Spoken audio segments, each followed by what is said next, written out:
at you with a game of Minecraft. And I actually haven't played in my survival world for almost a month, but I don't want to have to think or worry about anything. So we're on peaceful, and all I want to do is plant more wheat. You can see here that I've been working on that. We're just clearing all this land for a while. And this chest was placed right in the middle because we're going to grab wheat seeds out of it. Do I have any, I haven't played here in ages. Alright, so if I have wood, it's probably like all the way at home. I'll just cut down some trees.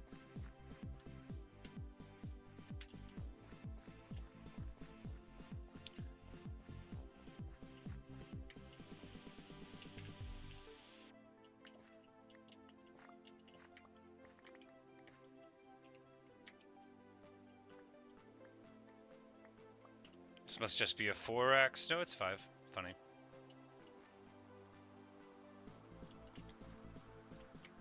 Yes, only wheat forever.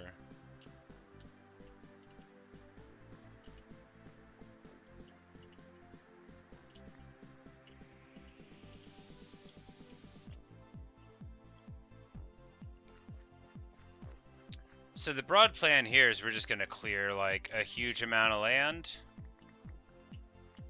Because in the distant distance, yeah, you're allowed to say it like that. In the distant distance, trust me, I'm in charge of English. In the distant distance, there will be a savanna mountain, and we're gonna build like a cool sort of Greek Parthenon-esque temple there, because I have to do what everybody else has definitely already done before, and make a temple to the Parthenos Athena.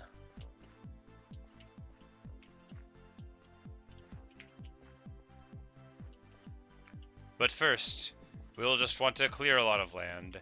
And I'm going to leave all the dirt here. I don't want to say I have too much dirt. I have a lot of dirt in this world. And I remember now that I am saying that I remember it, that I was supposed to, like, make chests to put this junk into. But we're just going to chop this down, arriving, as I knew we would, here by our pathetically small root vegetable field on the other side of it. So basically, the plan is... What? Alright, so, guys, I found where some of the villagers went off to. Alright, how many villagers are here from the other village? Basically the whole village? Oh my stars, that's about funny. Okay, so, we have like a dozen villagers down here treading water. Have they been here since the original raid? Their calves must be magnificently strong. Anyway, we're gonna help them get out.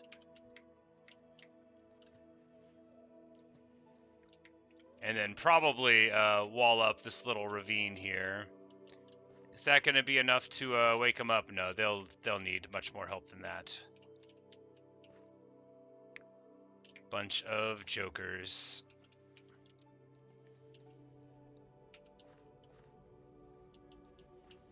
Just like genuinely quite hilarious behavior.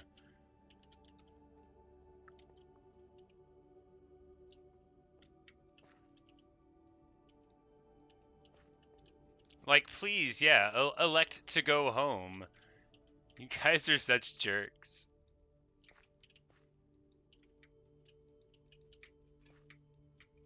So did they all fall down right there? They must have, because I thought I had walled in like most of the ways to fall into it. Yeah, even this, I definitely closed that up. I guess one of them fell down, and then all the rest wanted to visit him. All right, we've got a couple folks hanging out here. I absolutely swear. You know what? Whatever. I'm so disappointed in all of you. This Iron Golem, I'm not disappointed in you. You're doing your best, buddy.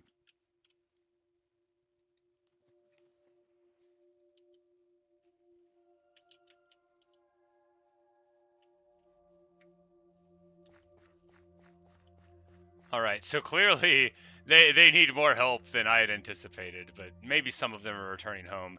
Maybe there's like a whole lot of beds that they need now that we've done this. I'm just gonna fill up this chest with garbage because I don't care about this world very much. This is my chest of crossbows. You know, because people do that.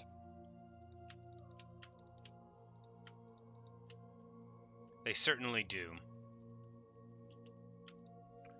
But we'll go ahead and grab all these wheat seeds. Do I not have a bucket on me? I have no idea where I will get more iron. Right here. I have an idea where I will get more iron.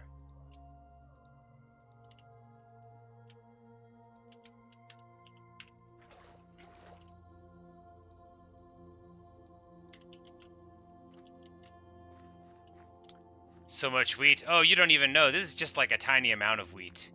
You can't even see it. You know, to me, it's just like a casual thing. I'm like, yes, of course. In the distance, you'll see the mountain of wheat. Principally, of course, covered in wheat, but occasionally there's a flower or two, and there, you know, more wheat.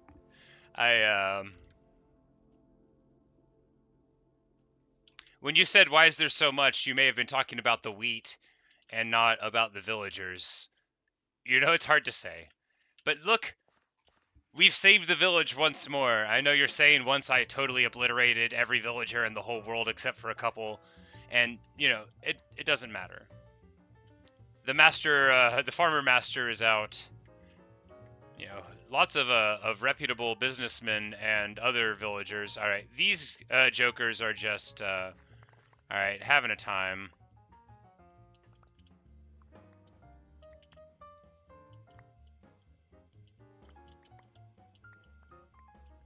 And these guys, like, literally don't care. It's like, do you have to get them a place to walk up suitably close for them to even believe in it?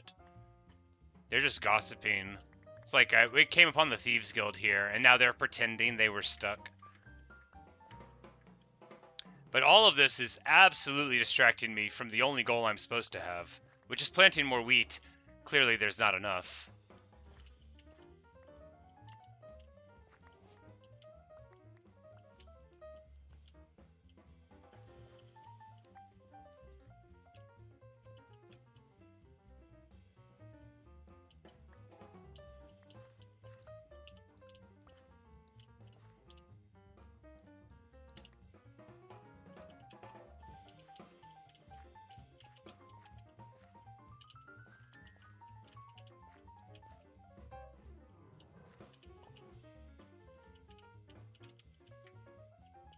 Oh, that's right, my boots are messed up. I don't have water walking on them here.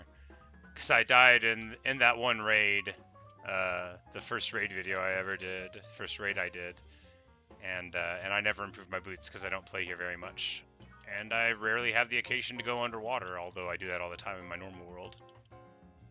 Well, my normal world, and my hardcore world, that I call normal.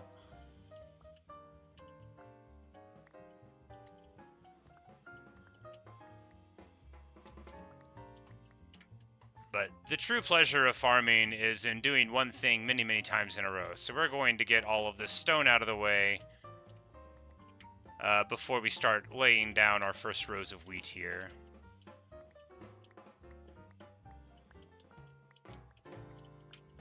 And you may think, why not go all the way to the ocean that's on that side? Well, it's simple, really, because the whole point of the people going into that village was, you know, to have something different than the humble farms that they had before. This was long before all of these farms had been planted, of course. This guy is going to need to get out of my field. He doesn't know it's a field yet, so he can be somewhat forgiven, but he knows I'm working on it, and thus forgiving is difficult.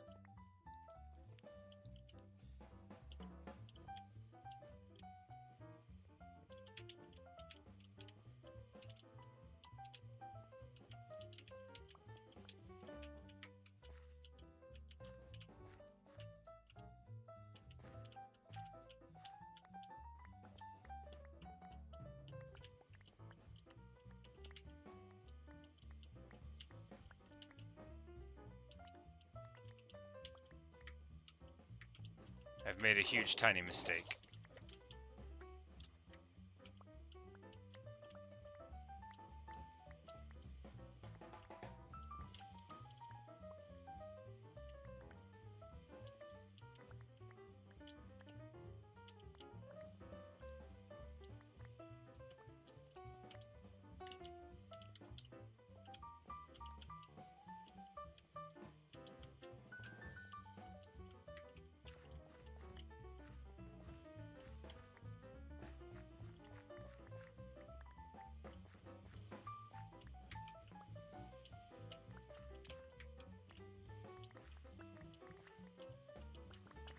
The great thing about a really, really good shovel is that it renders dirt more of a theoretical obstacle than a genuine one.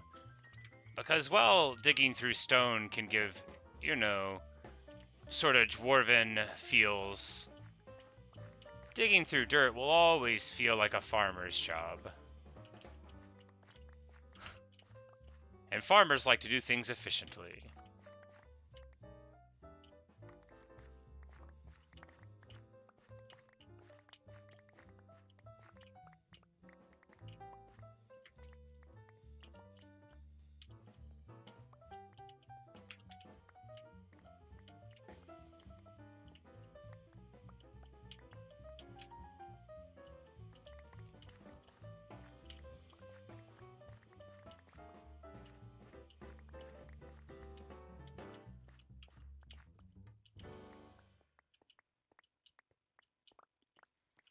So basically, we'll go down on the coastline a bit here, and then eventually, after there's like a band of trees for the people of the Island of Scholars to look at, then we will just sort of swarm over and do the whole coastline up to the Savannah Mountain, which is like, I don't know, pretty far away.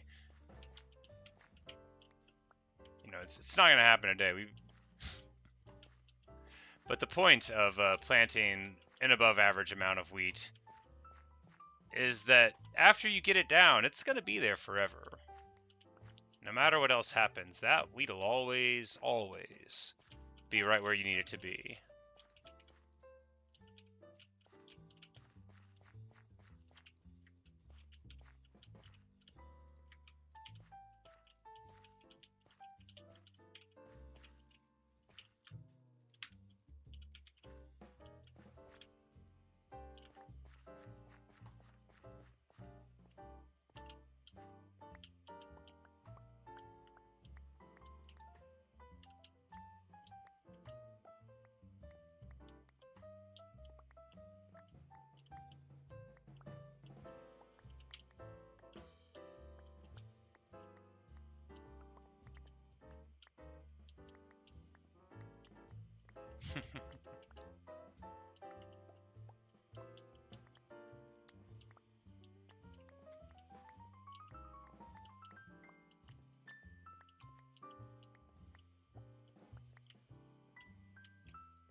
Alright, now we get to the good part. Oh no! What on earth is going on here? What call have you gentlemen to be obstructing the canal? You know, they are going to absolutely make sure that an amphibious invasion has a rude awakening. No pillagers would be getting through that tunnel, believe me. Ridiculous.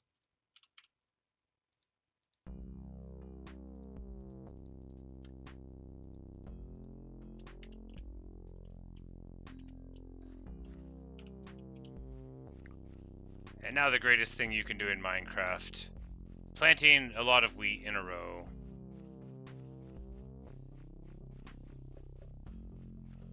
Now, not being irrigated, some of them will get filled back in, but it's really not that many. And third person, you'll see it before you can go over. And it beats irrigating at first, in my opinion. Not least because the land won't pick it up sometimes, but it's not really that many, and you can always come back and hit it later on. That's the good stuff right there.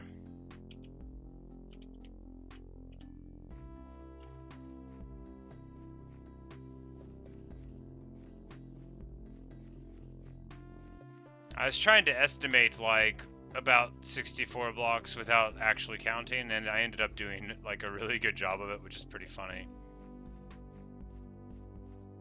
A moderately good job of it. You know, we missed several. It'll be okay. We'll go back and fill those in eventually.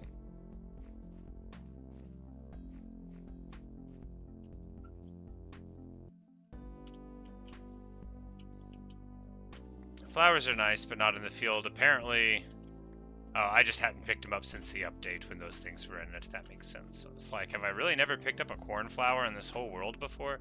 Seemed unlikely.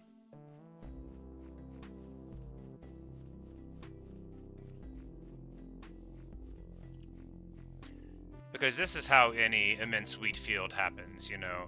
People might think, you should irrigate it, you should plan. No, like, no disrespect to anybody else's ideas about how to plant a big field of wheat, but I like to think that I've got a little bit of an idea about it myself. And what you do is run forward and just plant a massive line of it and irrigate it or not irrigate it later. Because you don't need this wheat to be harvested, you need this wheat to grow.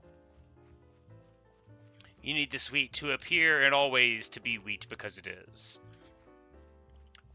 And if you're planting your fields in an originally sort of intentional way, beyond like figuring out that the land might be flat, which, if you're familiar with the mountain of wheat, you know is not necessarily necessary. You could say that too. Necessarily necessary. You know, there's a lot of words that you can find in the distant distance, and you may wonder, is that, you know, a bit superfluous? Well, yes, it is. Thank you for pointing it out. Tarquin the Prolix, they'll call me.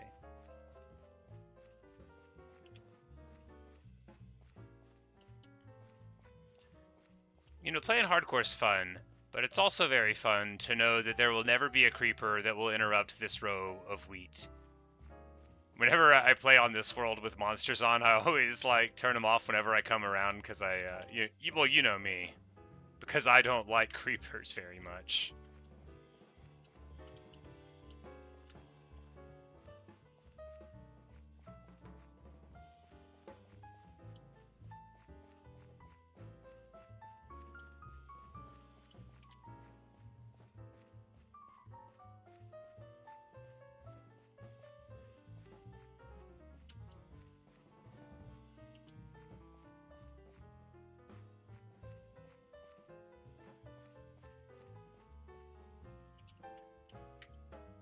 And I probably have a chest with seeds in the middle of town. I know I have chests right there with them, but we might as well use our other resources. Yes.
Because the thing about irrigation is that you only need it if you're going to grow it again. Right now, you're going to spend as much time planting tens of thousands of wheat as you will, you know, ever doing the other stuff, like doing anything else around the field. So it'll have time to grow, probably.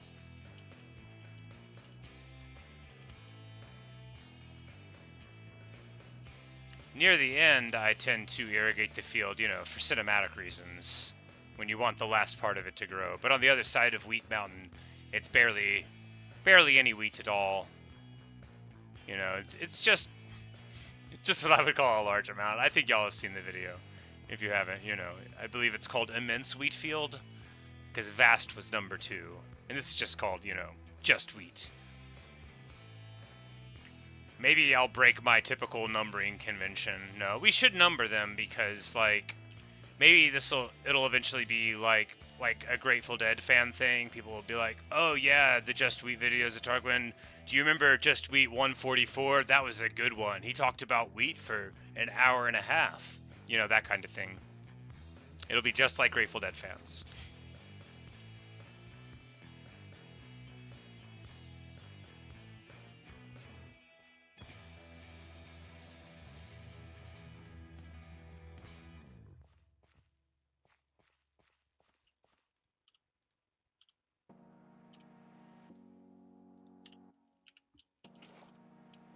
I almost made a terrible mistake. So the thing about water buckets is you shouldn't even have them in your inventory when you're planting wheat. It's not a terrible thing when there's no slope, but when you're on the side of a mountain, you can lose like hundreds and hundreds of wheat seeds.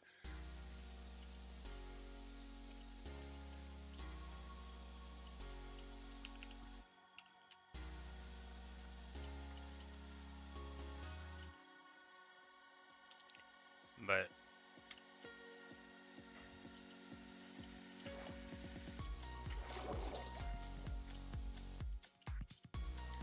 like, I was hopeful that, yeah, because we could just make this 3 wide here if it'll help these valuable members of society step out, but maybe they can't. Do they need slabs underneath them to make a 1 vertical burst? Well, anyway, we messed up the sides of the canal. And for what? It's alright. It's fine.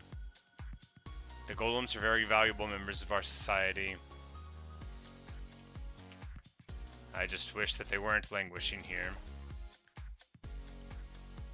I always find them in the strangest places, on roofs, hanging out underwater.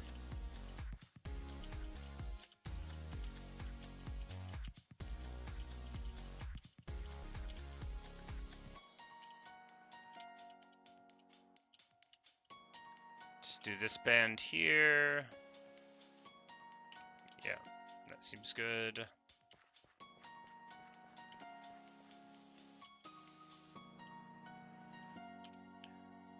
Not really convinced I need all this sand to be here, though.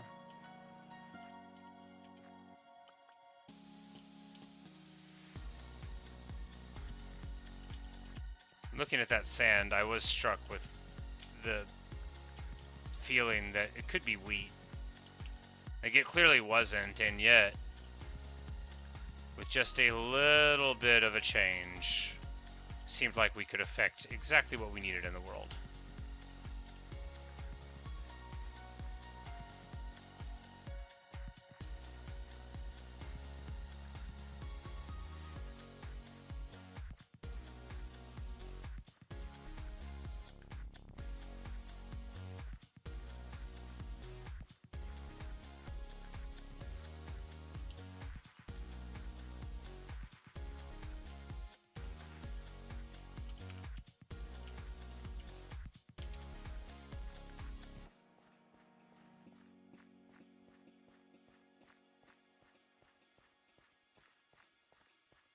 Alright, what to do now? Our shovel's almost cracked.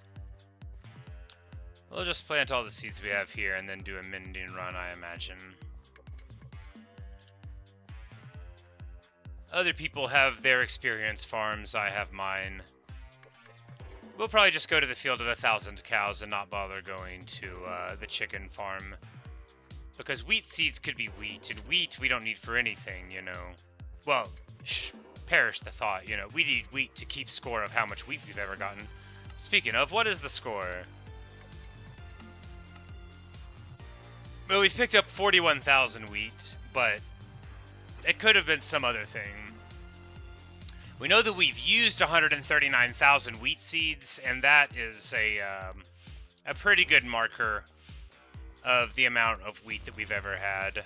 You know, the different stats tell different stories.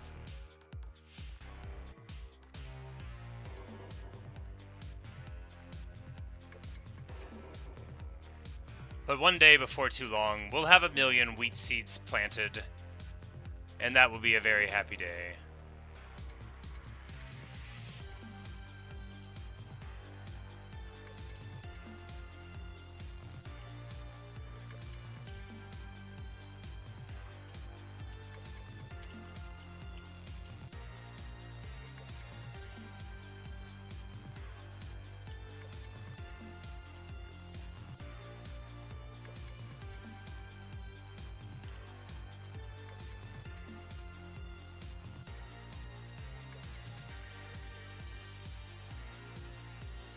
I miss playing peaceful Minecraft.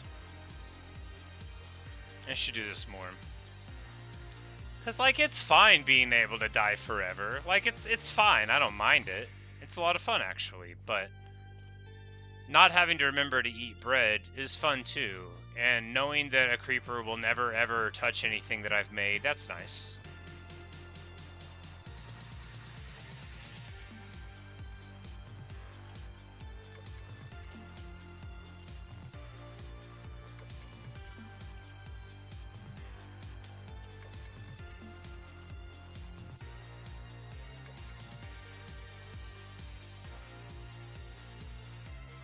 I did that totally backwards.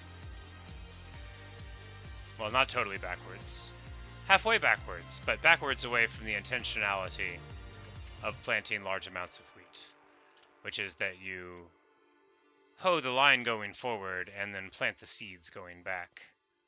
For reasons that are very obvious if you have tried it. But that basically amount to the irregularity in speed of placement being too much for running forward while planting. You can run forward faster than you can plant the seeds. And while you also have that same problem with hoeing the line, it's much less of a disconnect where you miss one or two.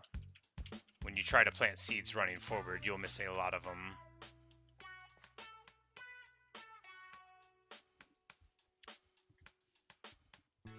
This is command for off explosions. Yeah, I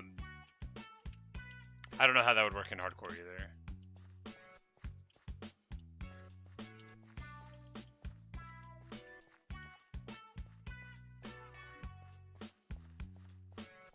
Alright, they are thinking about getting out of the water. We have established that they are at least able to get out of the water, so if they get back in, that's their choice, and we're not going to interrupt them, you know, whatever they want to do. We're going to trust the golems to do what's best for the golem kind, you know, within reason. Unless they're standing up to their neck in water, and then we're going to figure maybe they could use a leg up or a hand up.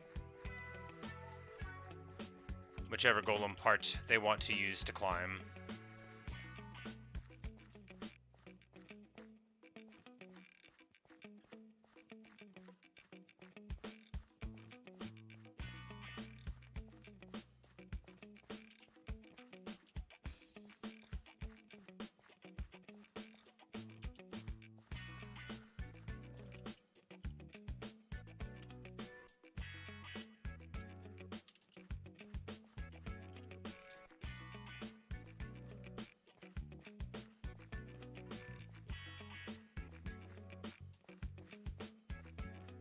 Wheat's interesting because, like, this is an embarrassingly small amount of wheat that I've planted, right? Like, how could that be several hundred seeds? It doesn't even make sense. First of all, it's like a tiny, tiny field. But that's what farming's all about, right? You just put down tiny amounts of plants, and then before long, you've got a mountain. And actually, sometimes it takes a really long time, and it's not before long at all.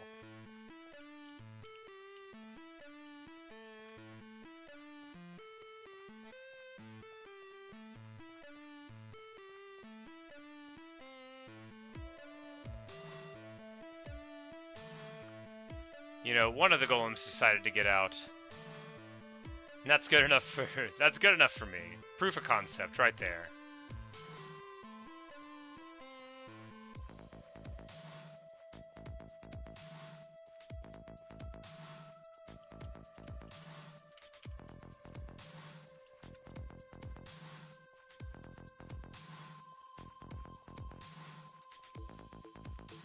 I will say I kind of wish I had, like, an ender chest and shulker boxes in this world. I could just have shulker boxes full of wheat seeds and pull them out, but I don't have any of the ingredients for that stuff. And I'm pretty sure I would have to turn monsters on in order to get them. If there's a way to peacefully summon the Ender Dragon, I can't conceive of it, because as far as I know, the only way to get blaze rods is from blazes.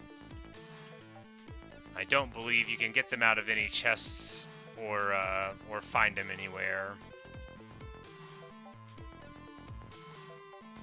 But I mean, you could just go to the fortress and turn monsters on, which would probably be what I would do if I was dedicated to the peaceful life. I don't know if the Ender Dragon spawns on peaceful, for that matter. I can see that it might. I mean, the dragon fight, even without the dragon doing damage, is still a fight that's interesting, you know, presents a set of puzzles and would be fulfilling even on a difficulty where you regenerate life. You could still die, you know. You could fall off from the dragon, fall damage is there. You could go up and shoot an end crystal with a bow, for example. There's a lot of different ways where the fight would still be very engaging.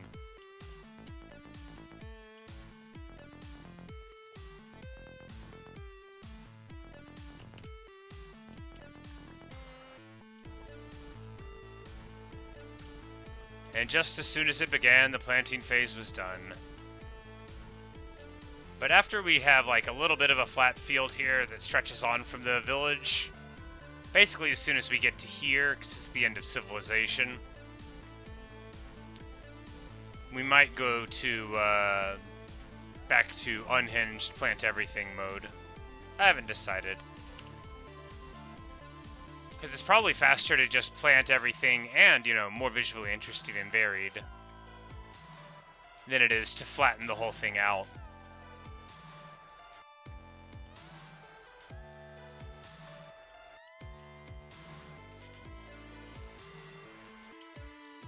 Because when we get to, like, over here, that's when we can just invade the coastline and push all the way up.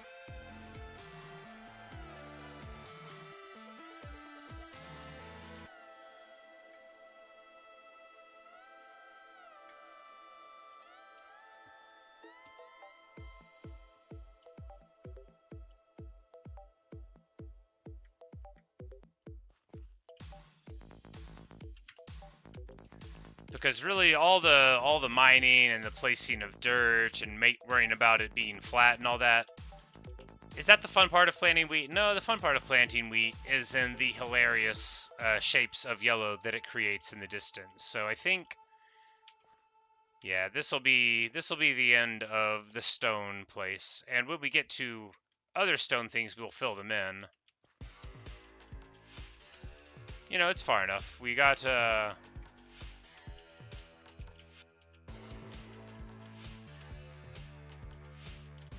we got this far. That's fine.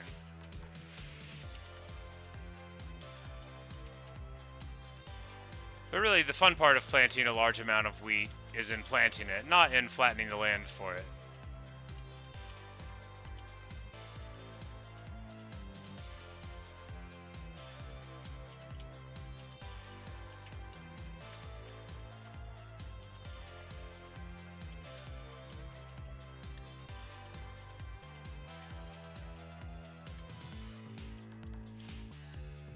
You know, I'm so bad at putting blocks down.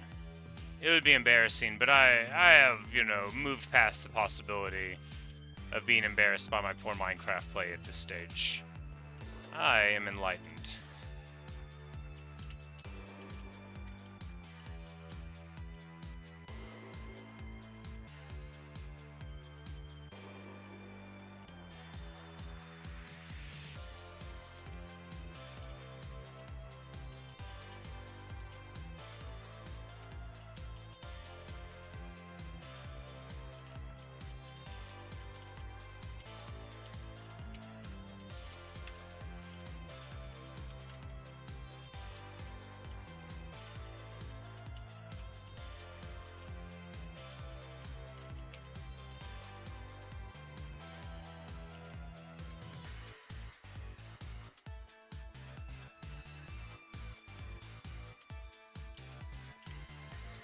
This will also reduce, yeah, this will be a lot better.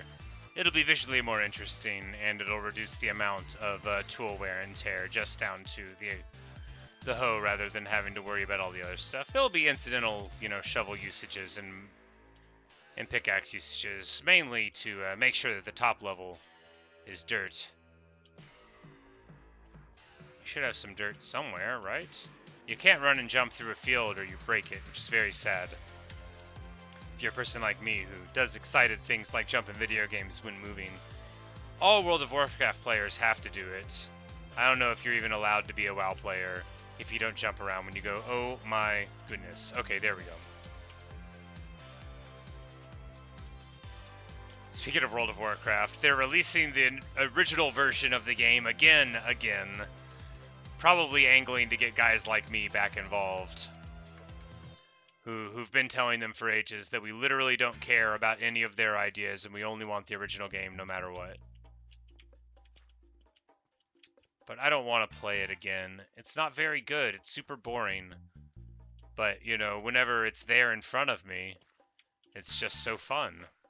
And by fun, I mean it's not. No, WoW's a fine game, a bit, but I've already played many, many thousands of hours of it. So its problems are magnified in my eyes. First of all, they don't allow you to plant wheat anywhere in the whole game, which is, frankly, a catastrophic failure.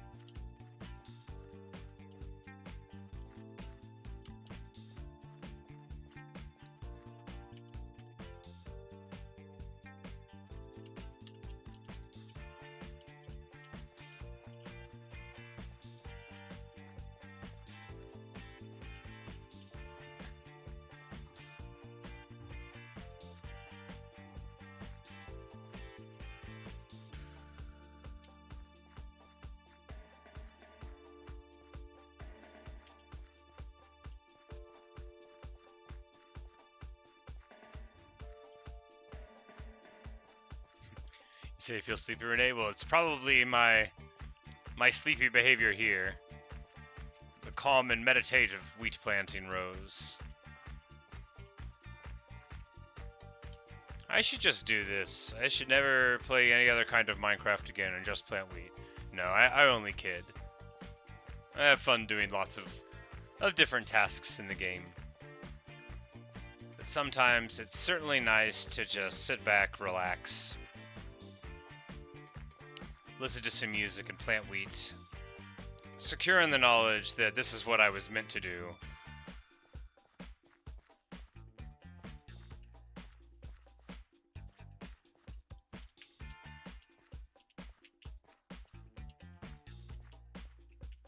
And we'll go ahead and patch the holes right now.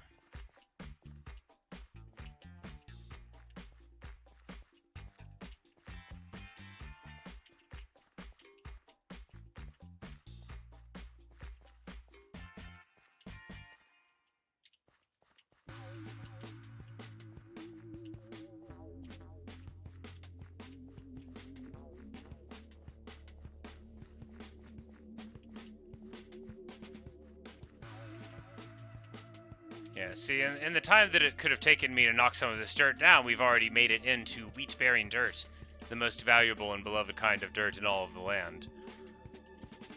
Yeah, clearly a failure of imagination. It's great to plant wheat in straight lines, but it's a lot of fun to plant it in the clumsy ones, too. Like right there.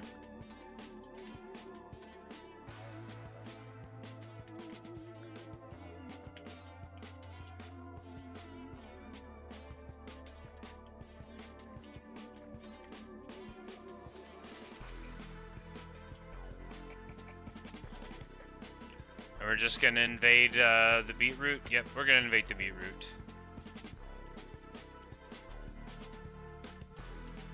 Little by little, the wheat will take over the whole world. It's alive. It's alive.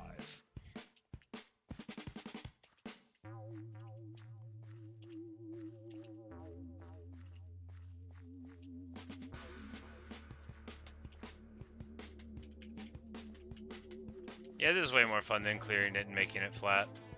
This is more like my my traditional wheat farming method.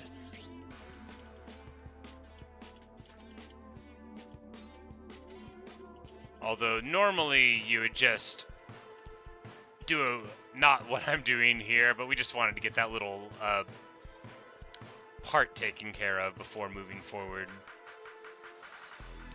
Because normally you still do lines, you don't have these weird structures because you haven't previously messed with the generation of the terrain to flatten part of the land. So we're just going to try to fill this in, knowing it would be too clumsy to try to do a normal way because there will be a lot of missing pieces because of my own actions.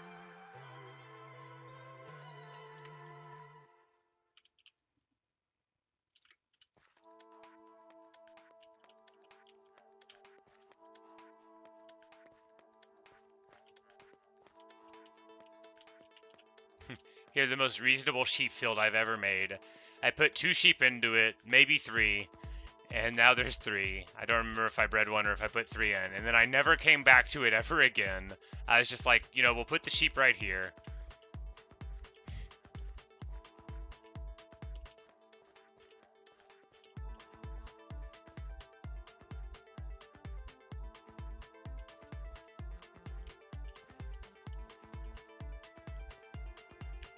These villagers think they know what's going on. They have no idea. They've spent like 18 years at the bottom of a well, figuratively, and, you know, now that they're free, they want to come out and tell me about agricultural practices. You know, they've had a lot of time to think underwater.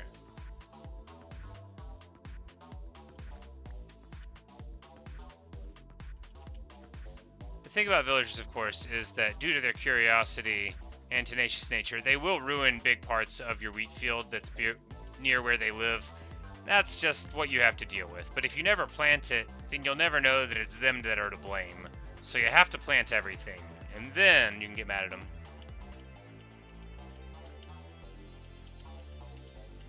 Where we plant 100 chunks of wheat, I don't know, how long does it take to do that?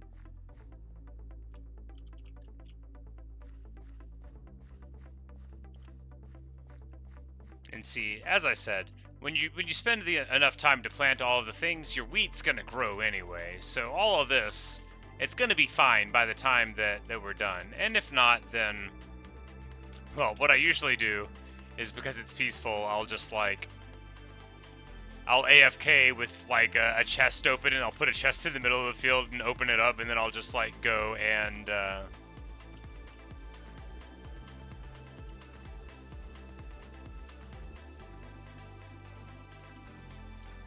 long time. Yep. Well, how big is a chunk? Is it 16 blocks? Or is it 32 blocks?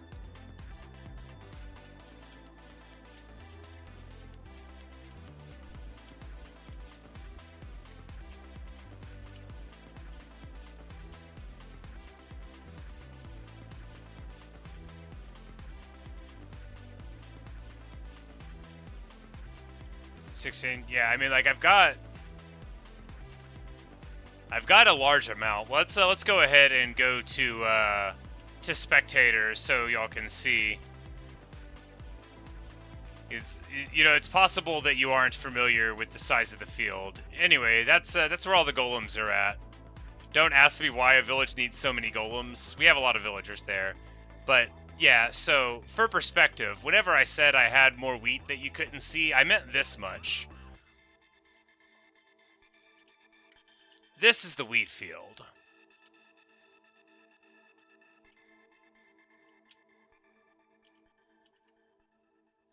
But you know, we're improving it all the time. 256 is a 16 by 16 chunk. 16 squared.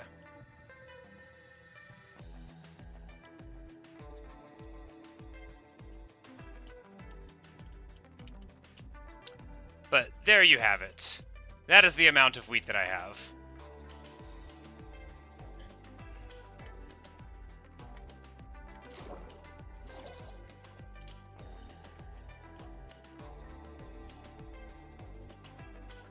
But clearly it's not enough.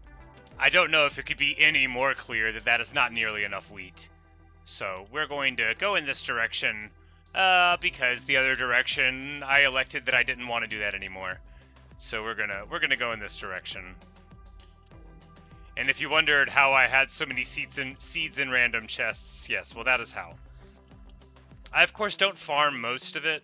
Most of what I farm is what I call the actual wheat field, which is this one right over here, with my little farmhouse by it. And it's just that section right in the middle that was the original wheat field, and that's the only one that's like that I farm. And even that one's not like highly regular. There's just several strips that are pretty big that you get. But little known, or maybe frequently known, fortune on ability reducing tool use for the hose, or any tool, I think, but importantly for those. So you'll get the fortune proc on the seeds, but you don't lose any of the benefits of the hoe being magical, which is pretty nice indeed.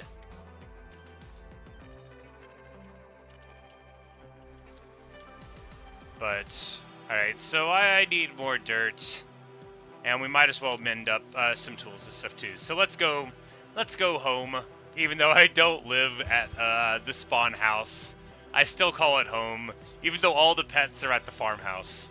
But home is where the field of 1,000 cows is. So do I have a boat somewhere? Because I am a slow swimmer. I should have boats everywhere. Yep, here we go. A boat.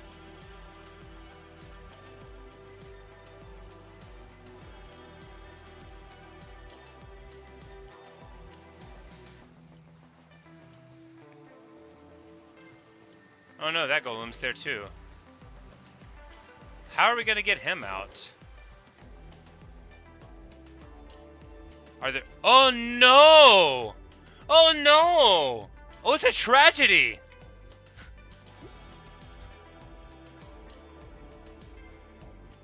No, I knew they were down there. I'm just lying to you. Yeah, I don't know how to get him out. I didn't know there were so many. Last I knew, there were like 2 of them. I put a couple of doors down here to look at them. I thought it was pretty sad. But now, apparently, even more golems have fallen over time. And I am a bad steward of the place. So, yeah, that guy is going to be the newest member of the crew.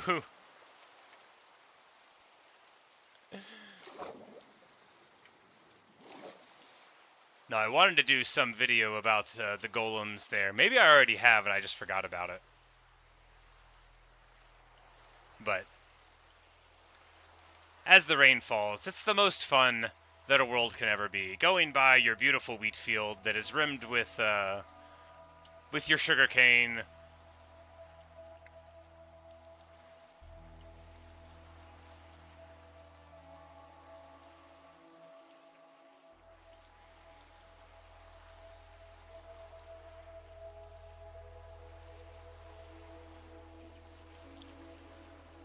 And we'll just move along home. This is the memorial, of course. The Mountain of Lights. I love this mountain so much. I did not know they were flowers when I was first playing, so it's quite lovely. then our Altori Gate next to the Nether entrance. So the Nether here is like, you know, boring just like everywhere.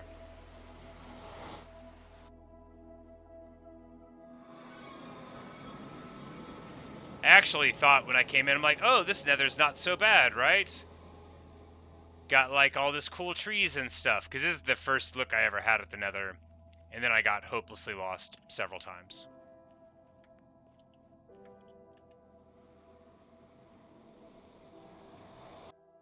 No, I went into the Nether somewhere else first, maybe?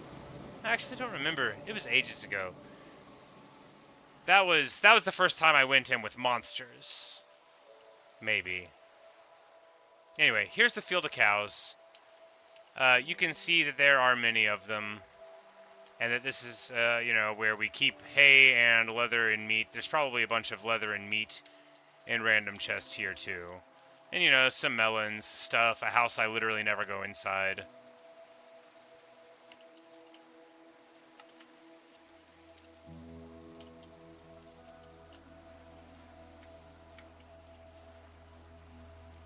But there actually might be enough cows to be... Yeah, maybe we'll do this with a sword first.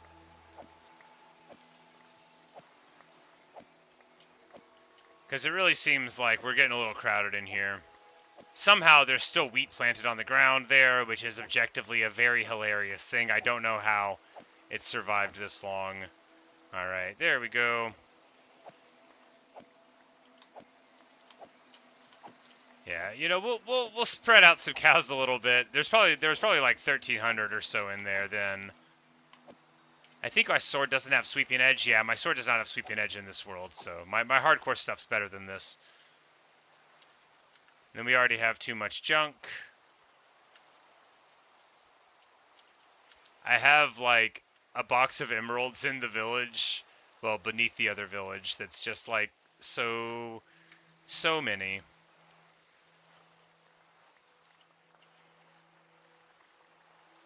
But yes, but this is where I go to get experience in this world whenever I need to take a load off and relax a little bit from planting wheat. I just come in here, feed wheat to cows, hit cows with a stick, get the tools mended back up, and then it's right back off to work. It doesn't really take too long.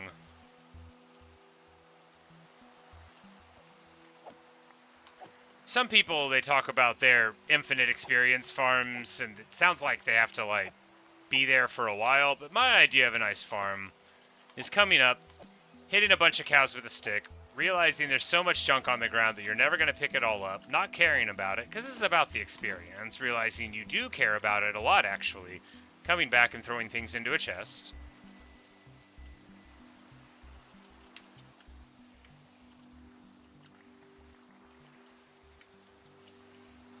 Yeah, we still probably have, like, we're down to like 1,000 cows now. That's a good amount. We will need to breed some more. This is like the worst designed pen ever. I built it when I thought I was going to have like 20 cows. There's a little platform here where I grew wheat. I thought they might want to get it. There's a hay bales over here where they're standing on top of it. I've got like an interior moat. Literally, don't ask me why. It was a long time ago that I made this. And there's so many cows, of course, that I can't improve it by making it a normal field. And there's so many cows that I don't want to make a different field. I mean, look at this one. I've already got cows inside of it. You can tell by the way they are. But anyway, this is the totally reasonable stuff that I do in a Minecraft world where I can't die. This is how many cows I get. I don't know how many times I've died here, because it's on peaceful, but I've turned up the difficulty sometimes. Probably not too many. We've killed 17,000 mobs.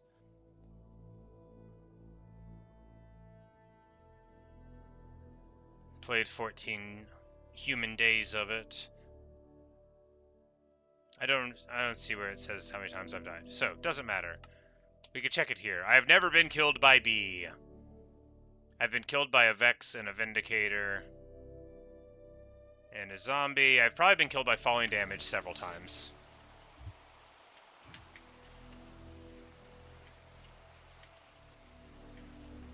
But all the cows are happy, and I'm going to hit a couple to get them out of my way.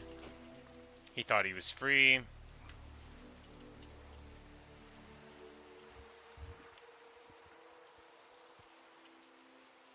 I don't think my computer would explode if the cows... I mean, like, as it is here, it allocates, I mean, just like it's doing 33% of the RAM I have allocated, but I have 4 times as much RAM in my computer as I have allocated to Minecraft, so I could turn it up. I think computer-wise, you don't want to turn it up, but it's not even getting hot at all. Look, man, I play Total War Warhammer, and that thing will have this power getting real toasty in here. It's a regular space heater.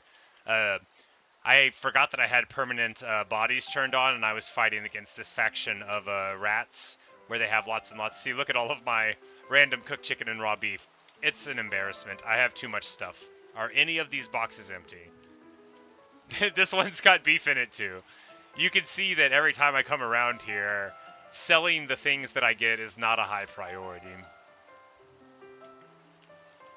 That was my row of furnaces before I discovered an auto smelter, which is not over here because I don't live over here. I merely have a lot of stuff over here.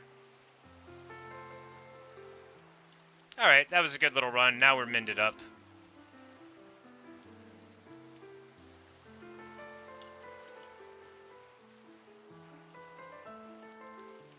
That's like a road down into a little mine.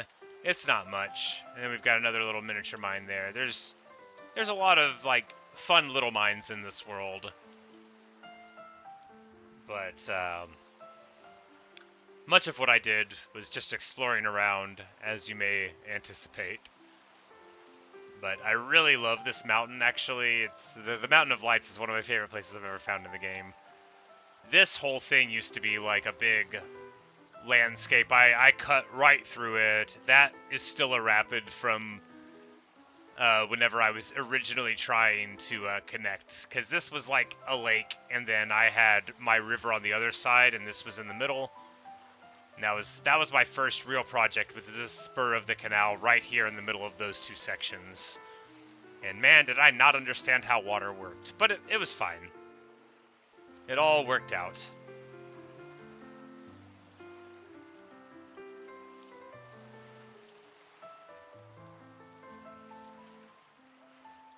I love the sound of the rain hitting the water. It is beyond pleasant.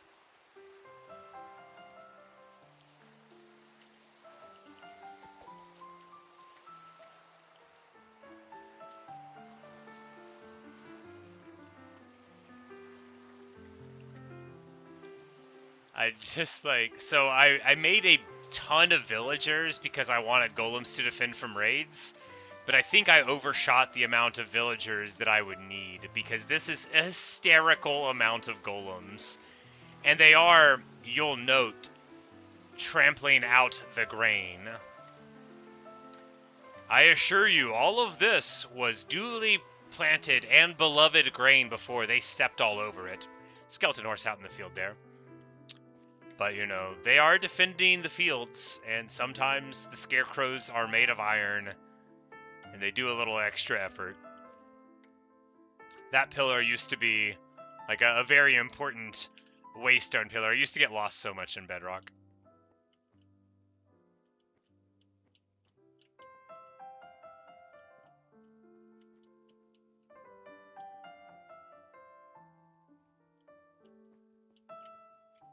We've got our cool little farmhouse.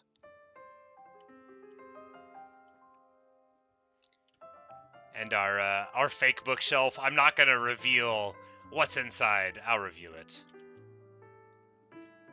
So, inside the fake bookshelf, we have a secret,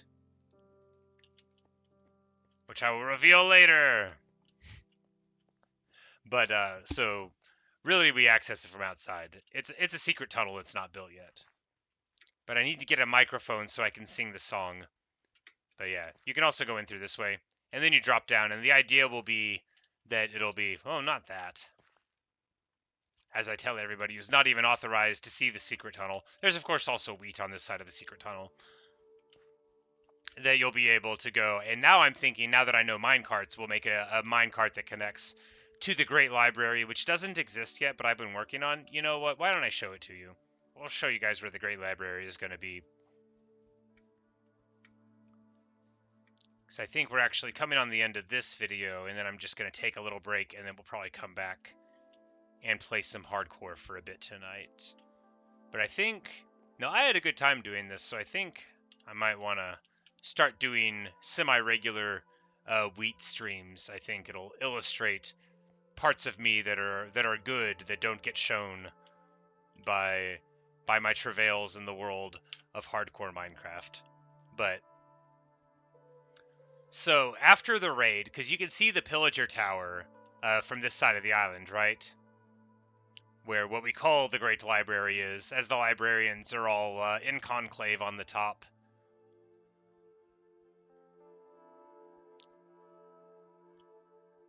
We've got some golem problems there too, and then I built this awesome build limit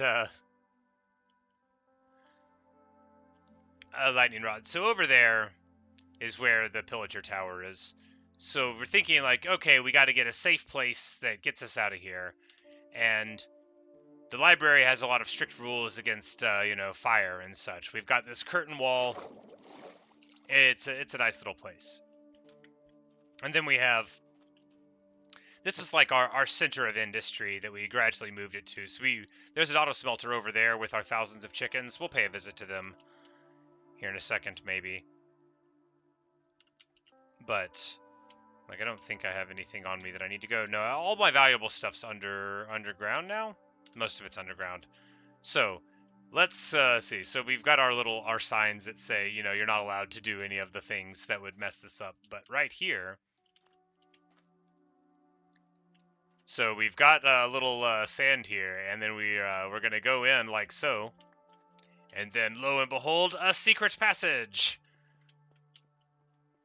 And then we're going to run in here, and then after a bit, we're going to have a giant, massive secret library underneath the town. So this is actually like underneath the bell in the middle. And then we've got, you know, half a thing of bookshelves, another thing of bookshelves, a thing of bookshelves, and a bunch of emeralds. And that's here. And then right here, even though we don't have good swimming, we can go out this way, right? Yes. So we've also got a nice little entrance here, which we will be able to move through the water flow of.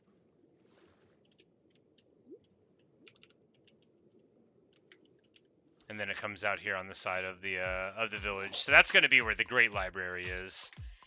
And I'm going to build it down there and like do like the whole thing. I've got like 7,000 bookshelves or something total. You know, the statistics will tell me. They can't lie. So items crafted. We have 7,156 bookshelves. We've only put 24 of them down, which means we have, you know, 7,100 left. That's mathematics. So when we ever get around to building it, that's where it'll be. And that'll be my funny thing. And I want to sort of model it, if I have, like, you know, the courage and time, I want to model it off of the library and Beauty and the Beast, which I'm sure won't be no surprise to anyone. I've talked about how much I love that movie before.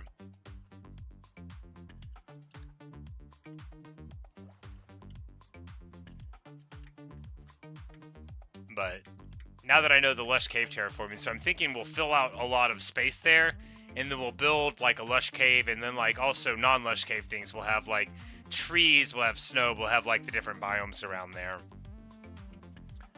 Like a better version of the one that Beast promised to Belle. Not a huge fan of the Beast, as you may imagine. I'm more of a Belle guy. And you might say that the whole point is, but I don't care. I literally don't care.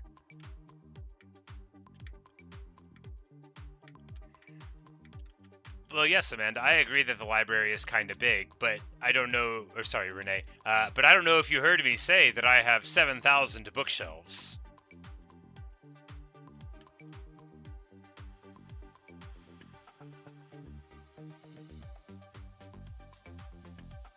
and 7,000 bookshelves. That's a real number of actual bookshelves I can put down.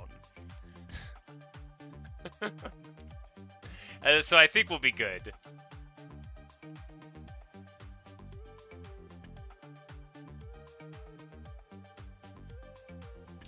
Of great import, though, is you always want to lay down when night falls, unless you want to, like, go through the immense hassle of actually getting light sources for your farm.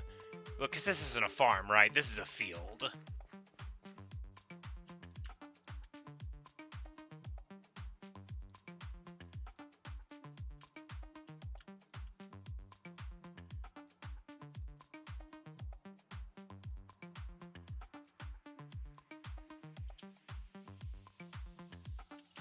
I'm just doing the wrong keys. Alright, here we go.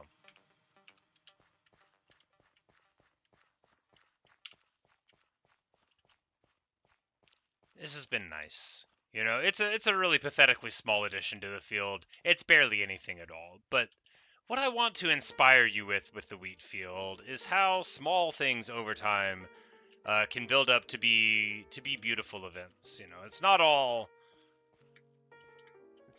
gloom, doom, cynicism, and sadness from me. I also believe in happiness and beauty and wheat, in that order. No, I believe in wheat and beauty far more than I believe in happiness.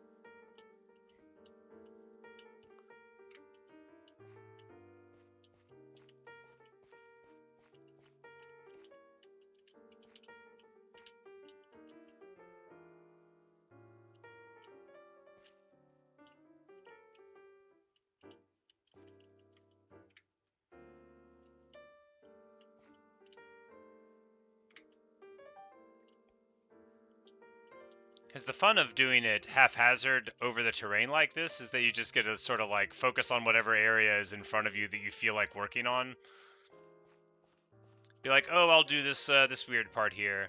Now, sometimes you get like such irregularity that you do want to modify it a little bit, but it's usually like if you get to a spot like right here, you can just pull out the shovel and then bam, now you've got 3 like good straight lines, you know, that kind of thing. Like right there, it's a little bit clumsy. Anywhere where it's going to be like a little awkward for you to plant. Like right there, for example. But what we need to do here is make up for what is probably me hacking a hole in it.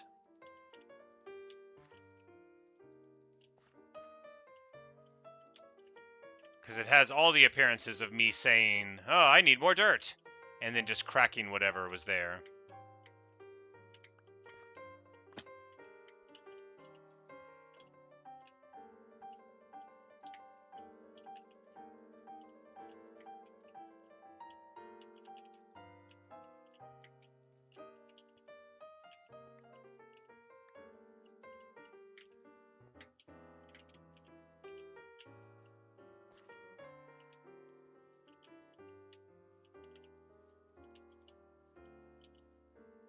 Some nice floating wheat. Nothing like some nice floating wheat to inspire everybody.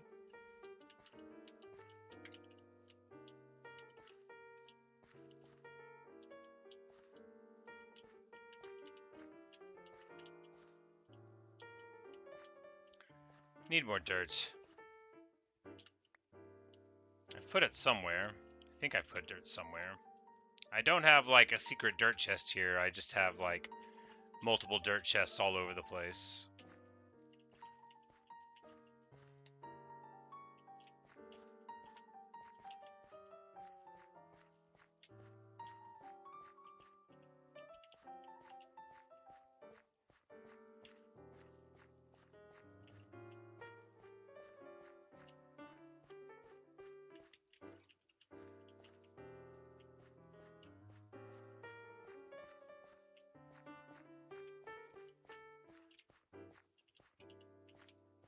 Alright, let's see if I've got dirt. No, I've got dirt somewhere.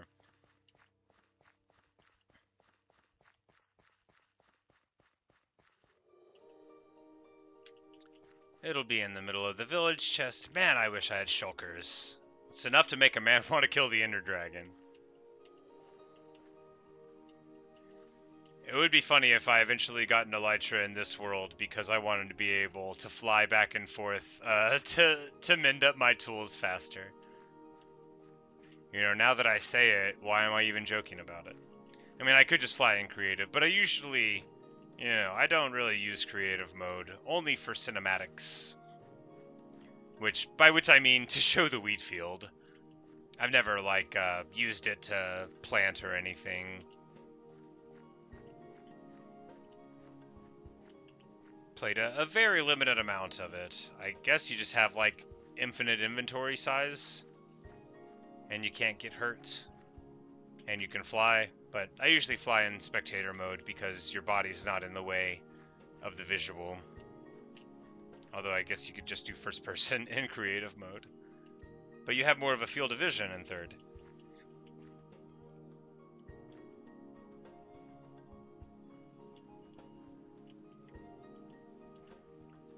Always bridging an island and turn on mobs to get shulkers and go home.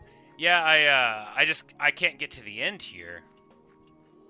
I would have to do all the steps. I mean, I have all the gold, and I'm pretty sure I have the Eyes of Ender from trading piglins and not knowing what we do with it, but I would have to find a fortress. And then I think the one fortress I've already found, I broke the spawner. I don't remember. It was a long time ago. I barely ever play here.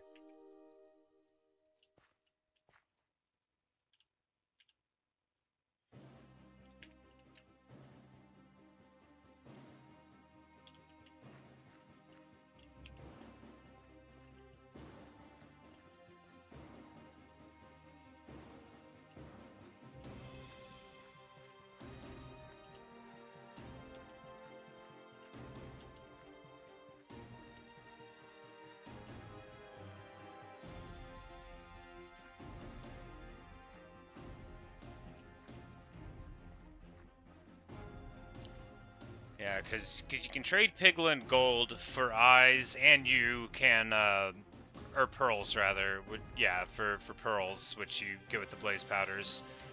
Or you can trade clerics, although I don't have a cleric villager in this whole world, I don't think. Yeah, that is accurate, because I wouldn't have discovered clerics except in my hardcore world, and I didn't really know all the implications of them at that point. But I traded a bunch of piglins in the nether because piglins are still on when you're in peaceful. They just don't attack you. It's the zombie piglins that aren't on. Which made me very surprised when I went into the nether and the piglins attacked me. I was like, hey, weren't we friends, buddy? Don't see why we have to be so acrimonious, guy. You know, that kind of thing. But, and then we would have to find the stronghold, which, I mean, it would only take, you know, some amount of time. The strongholds I've found, I've only been to 2, right? And both of them were a couple of thousand blocks away from spawn. Not super far. Not super far, so...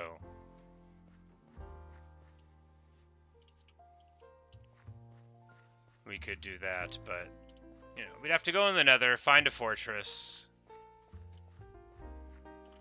go kill the dragon. I don't think I even have a bow in this world. Yeah, I don't.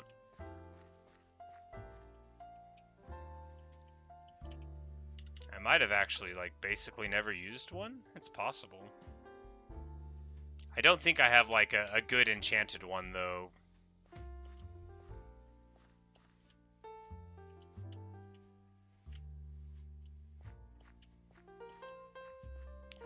Yeah, I don't know what I was thinking with the flatland wheat planting. This is definitely better. I mean, little floating islands of wheat, super excellent. No problems with that, but... you know, flattening out a little bit, that'll be a nice aesthetic change. It'll prove that I conceptually could do it to anyone who looks, and that I chose this beautiful world instead.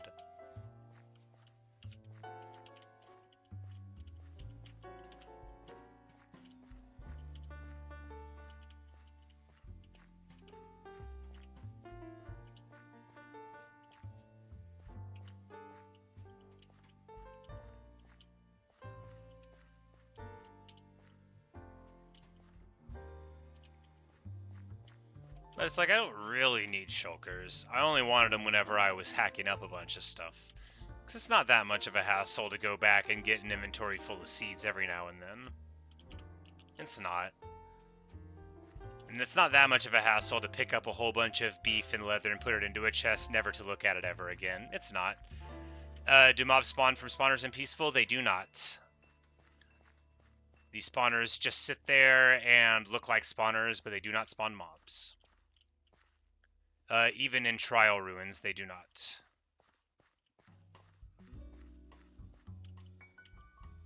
Because the first Trial Ruin I found, I was on Peaceful. I had basically not had mobs on, I think, at that point for a long time. Because, so if you don't know the timeline, I originally played on normal a bit and just got schwammered repeatedly. And I was like trying to fight mobs with a stick. I did not know what I was doing. All of those videos are on the internet still. That would be the early Minecraft series. But then I was talking to one of my friends about it, about how I was too dumb to play Minecraft, and she was like, "Look, just turn the monsters off." She told me she played on creative. She was like, "Look, you can just turn the monsters off and learn how to play, and then turn them on whenever you get comfortable with it." So I just played on Peaceful for like a super long time after that.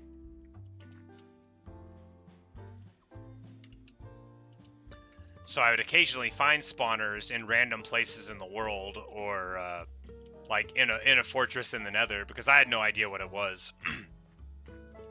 Now, if you play in Java, there's an advancement for going into the fortress, so it tells you, but I was playing in Bedrock at the time, and so it didn't tell you, hey, you're in a fortress now. It was just like a place that I found, and then I found a little spawner thing, but I didn't know it was special in any particular way. And I might have broken it, and I might not have. It's hard to say, because I do not remember. Where did I put my bed?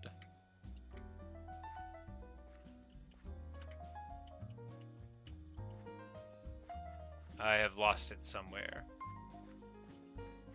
Did I put it in the chest? Yes. You can throw your bed on top of the wheat and then sleep on top of that.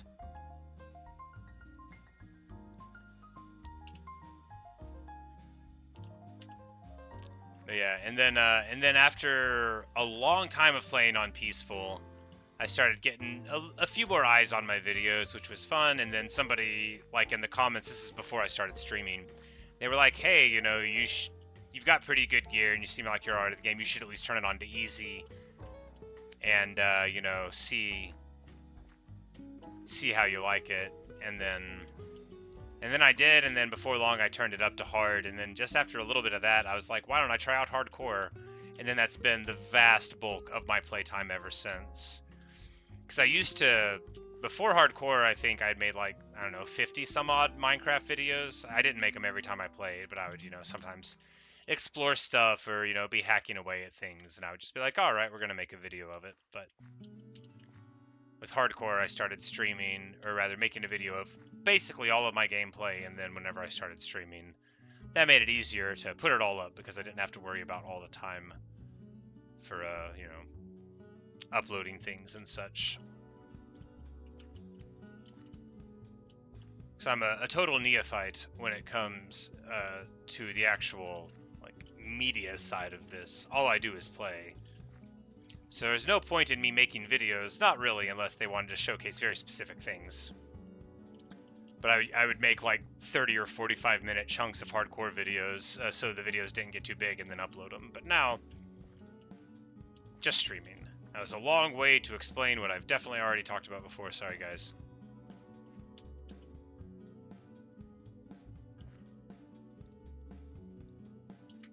But that's the story of me not having killed the Ender Dragon on this world. Because, well, when I killed her in hardcore, that was the first time I killed her, and when I saw her in hardcore, that was the first time I saw her. I do not know where the stronghold is in this world. It would be funny if it's somewhere I've already been. That hasn't been the case in the other worlds, but I've been way more places in this world, so it'd be funny if it was like underneath the mountain of wheat. Oh my goodness, that would be hysterically funny. I don't know. Maybe they have to be a certain distance from spawn though, and this is like, you know, just a couple few hundred from spawn, because over there with the ziggurats and all of that, that's like right where I spawned, where the cow wheat field is. It's like right around the spawn point. When I spawned, there were way more trees in that area. It looked a lot different, but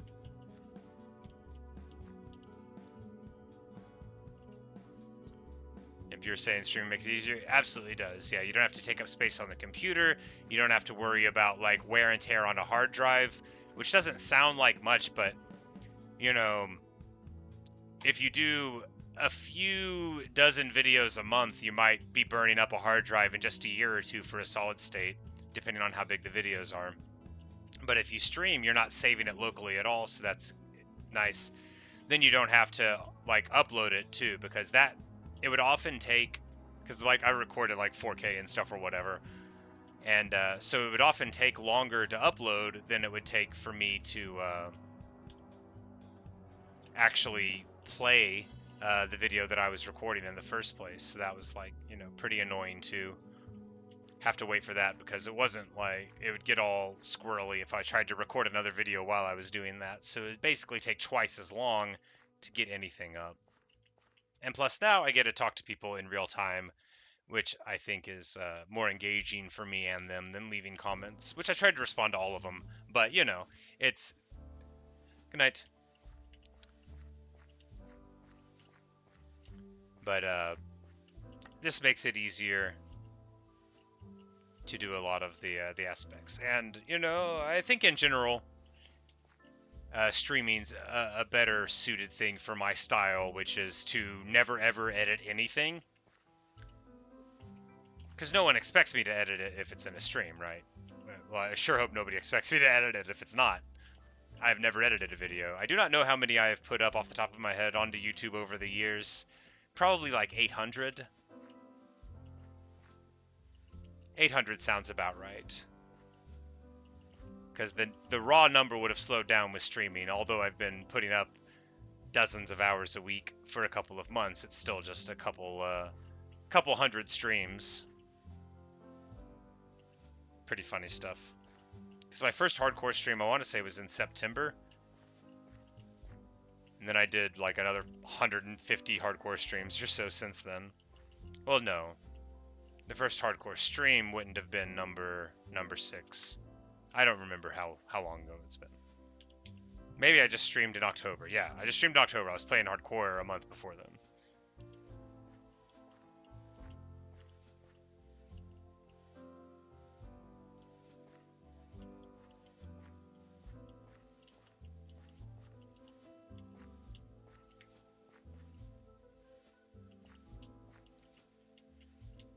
This is so much fun.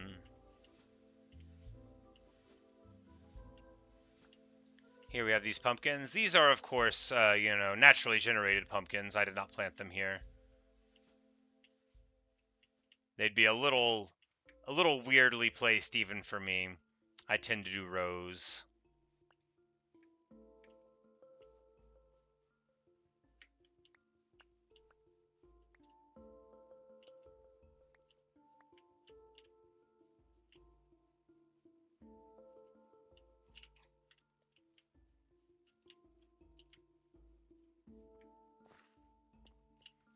All right.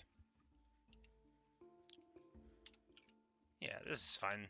We'll just we'll keep on planting these, and then when we run out of these seeds, then we'll think about what to do next, because there's no reason not to just plant all of these places here. Is there?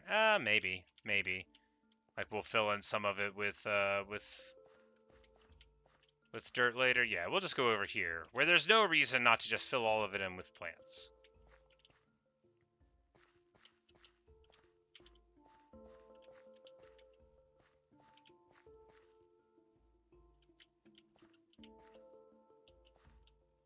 Oh, well, thank you. I struggle a lot with communicating with people, but it's somewhat easier for me on the internet because there's not a lot of what I call noise. You know, things that I'm supposed to pick up on that I don't in conversation. Whereas when they're just words, I'm much better at expressing myself and at not getting bogged down in parts of people that I don't comprehend very well. So it suits me. And of course, you know, when streaming, I get to talk about the stuff that I find interesting and ignore the stuff that I don't want to talk about, which comes across as, you know, rude in real life because I am a rude person. But I'm glad that you think I am good at streaming. I'm glad anybody likes to watch this. I sure enjoy doing it. And when I started again, I did think like, who would even care? But that's, you know, that's the beauty of the internet, is you can just put up what you like, and then if people want to see it, then they can, and if they don't, then they won't, and you don't have to worry about it. Like it's so much fun for me to make a video and then, like, you know, just now we're done with it. If somebody leaves a comment, then we'll talk about it again, but if not, like, it's all in the bank. It's all good, and now all we got to do is plant more wheat or whatever we're doing that day. But I think I should stream more wheat planting, because this is like my real identity. This is who I am. The hardcore thing, that's just a front. That's just me trying to be tough and not afraid of death. But the wheat, this is me being immortal. This is what I would do if I thought I would actually never die. As far as the eye can see.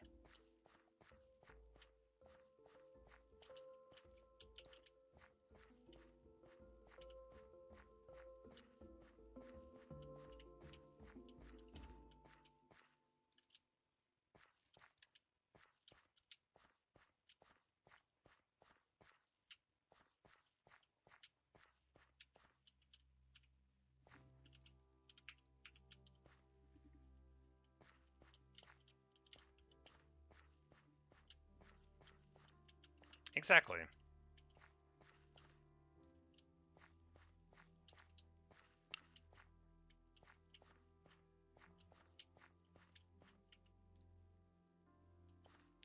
Because some people think, oh, if I was an immortal, I would get bored. Oh, not me.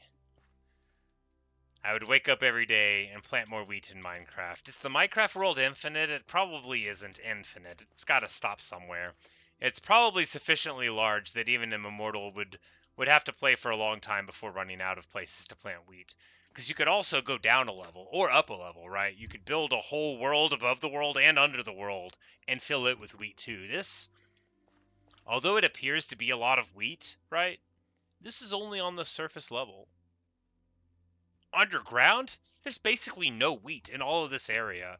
And that's chilling to me as a person who, in the current moment, has an identity entirely formed by love of wheat. Think of the clouds, not made of wheat. Think of the sun, wheatless. It's terrible. And I'll never be able to make the sun full of wheat, and I'll never be able to make clouds of wheat. All I can do is plant wheat on this hill. And that'll have to be enough, you know. When I was a young boy, I used to think that I could plant wheat in the sky, but now I know. Now I know I have to follow the rules of the wheat world like everybody else and plant it merely on dirt, wherever it can be found. Perhaps in the nether, perhaps in the end, perhaps underground, but never in the sky. Very sad. Sometimes your dreams just have to be dreams.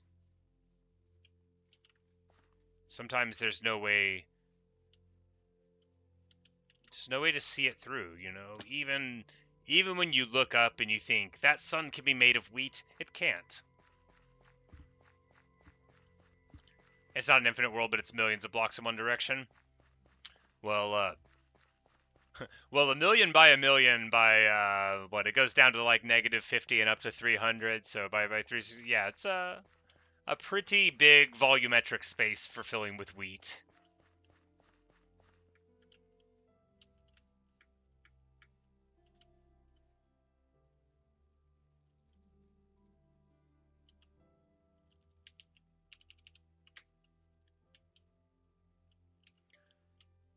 You know, not bad.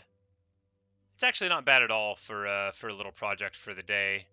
just getting that little thing sorted out. There we have, you know, this is our minor root field where all of that is tromping related. But over here we just have, you know, various rows of radishes and the like.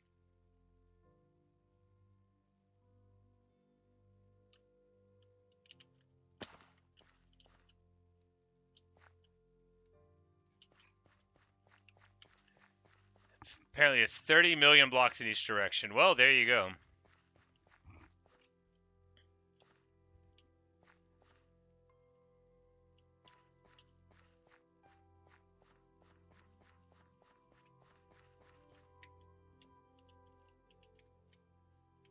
Good stuff. And thank you for the compliment to the wheat field. It's very, very nice of you to say.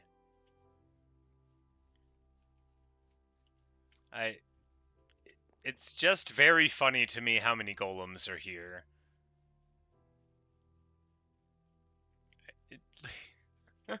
It's just very funny. I was getting like so ready for the raid, and then it ended up being quite easier than I'd anticipated due to all the golems, because I had like a whole village, and then I made a row house here and a row house here. I was like, we're just gonna get it. I stocked this place absolutely full of villagers, because all the earlier ones, well, they died. Not the ones over there who were stuck, you know, but all the ones who used to live here, the jobless. And all these houses basically have nothing but beds inside, yeah. Just beds and beds and beds everywhere.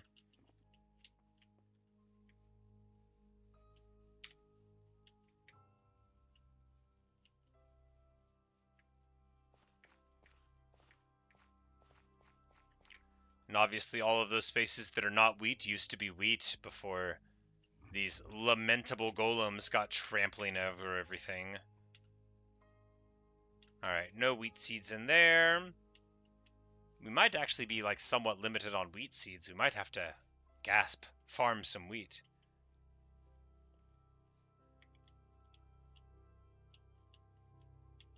You live in an ancient city and the villagers just spawn tons of them. I think I've seen an ancient city. Those are the things in the deep dark. I have never been in a deep dark.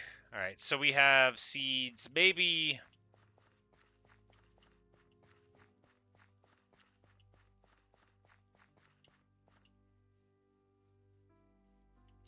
we'll make a loop onto Weed Mountain and look in all those places for them too, because we just need to take stock of how many we've got.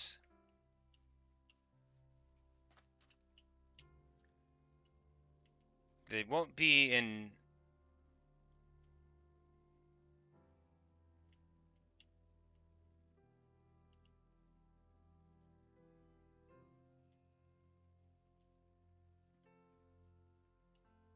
oh, the ones in the end. But I have a staircase to get to the top. It's here.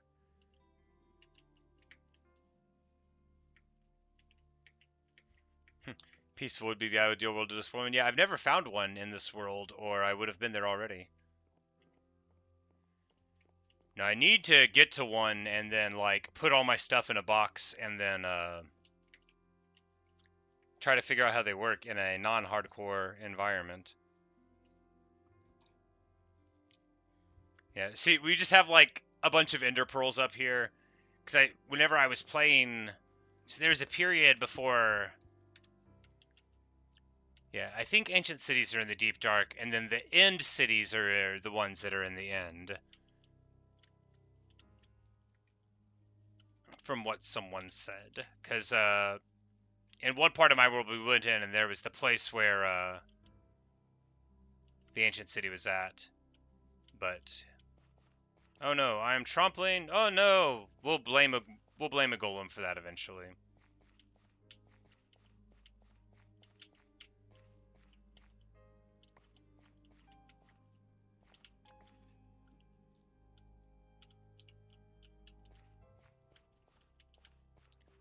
We're just gonna run over here and try not to ruin any more of my field. Like, what a jerk. Sometimes cows will do it. If you plant plenty of wheat, then cows can't spawn there. Do I have more seeds here? Yes. Yes, indeed I do. Alright, so we'll have to come back up here, because we don't have shulkers.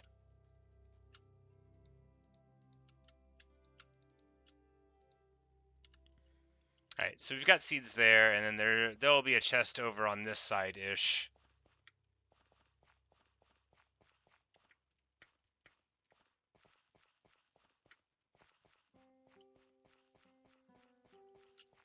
And no seeds in there. Alright, so all I've got is basically a full double chest or so of seeds, which is a pretty pathetic amount. We'll have to get more. I need to quit running here. There's not really a clean way to get up and down without messing up the field. You know, it wasn't a place that I anticipated walking through.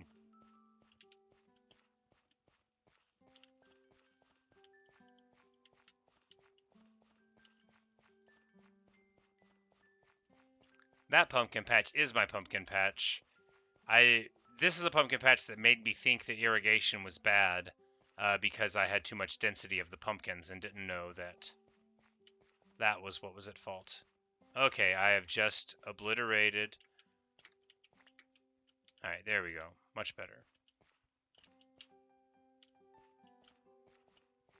Normally you don't go down the front. You know, normally one does not take this route down the mountain. Oh my goodness, I'll be fine.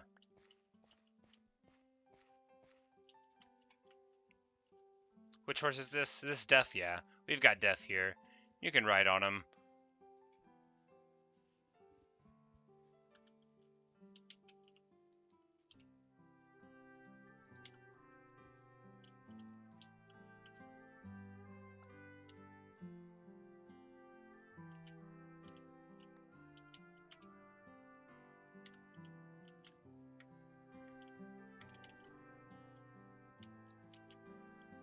You're saying you're not of how beautiful it is? Well, thank you, man. You know, I've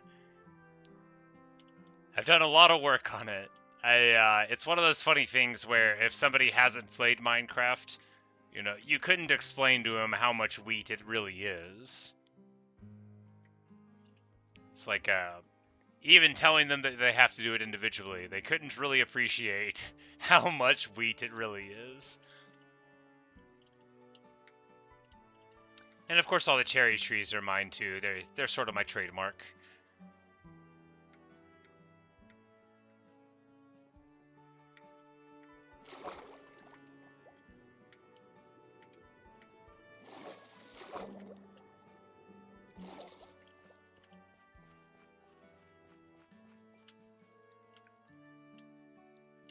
All right, well.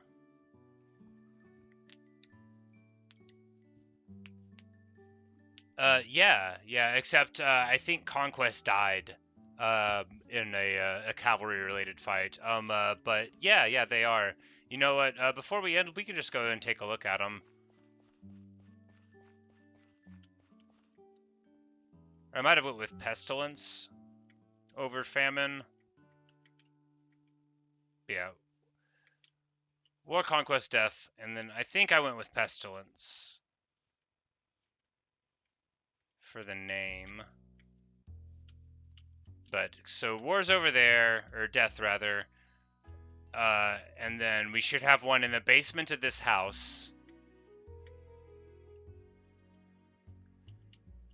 Because I found these in Peaceful. They don't have riders in Peaceful, right? And I had never seen them anywhere else, so yeah. Oh yeah, Famine, yeah. Famine, yeah. It's like, because Pestilence isn't really one of the names, that's right. But yeah, and then,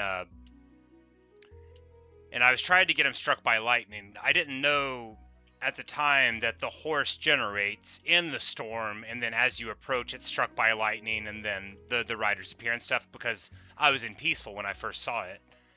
And then I spent, oh god, maybe 100 hours just playing the game, hanging out here, planting wheat. This is actually what led to the big wheat expansion. Is I was planting wheat trying to get thunderstorms to happen because I thought I needed to get one struck by lightning to get 4 horses out of it. That was my take, because I don't look anything up. And so I had one on the hill there. If you saw that fence, there was one there, and then I had you know, war down there. I had one in my my basement there because I wanted to ride around on them, and then in case I had a thunderstorm on this side, we have one on the hill as well.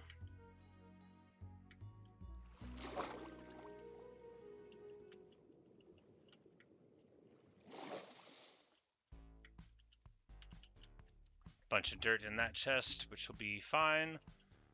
Did I put those tulips there? I must have. I don't think this is a flower forest. Yeah, it's just a plains. But anyway, this is why, so I love this mountain at night. I called it the Mountain of Lights. This was like my first peaceful world. So all the other worlds had,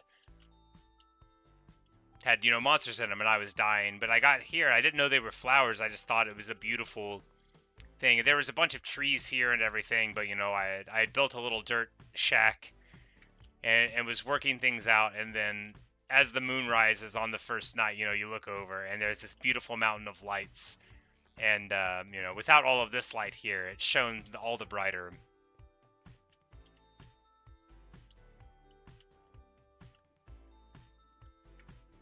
But a lot of this had trees and such, but it's been a lot of clearing. This was just a totally normal forest area here in between the pines.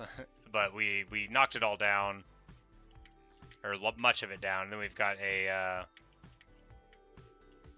our final horse up here. Yeah. And here's where war hangs out. Yeah, because it was Conquest that we rode around. But yeah, so from this perspective, you see, like, because the cherry trees weren't there yet. And it's a beautiful meadow, actually, up top there. Just, like, really gorgeous. But, you know, from here, you look over, and if you don't know they're flowers, you're like, what's going on there? And little punctuation lava bursts and stuff. But really a beautiful world.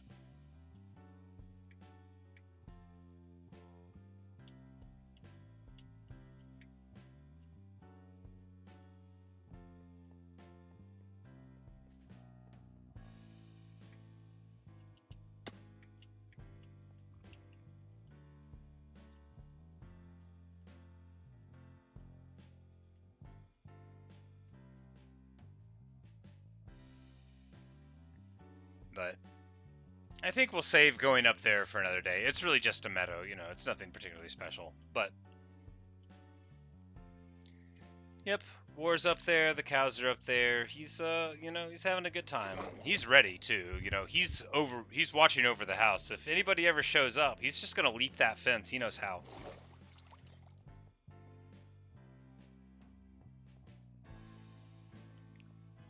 I was doing such madness here before I knew how water worked. I didn't know that you would just increase flow with gravity and not, like, be able to fill it in with sources. So I had, like, a whole walkway alongside it. There was water going all the way down and around. I was just desperate to make this water connect. I wanted to be able to ride a boat, and it was this huge, ridiculous thing there. And then on this side, the Mountain of Lights has a lot of like blue cornflowers and stuff, which is quite lovely as well.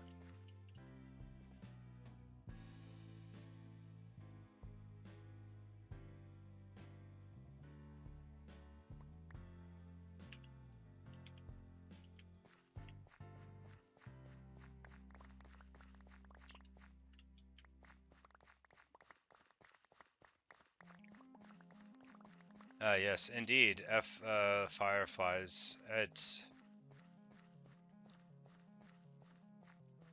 sad.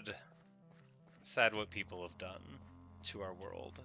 I don't want to get too Lorax about it, but whenever I was a boy growing up in the country, you could see them all over the place.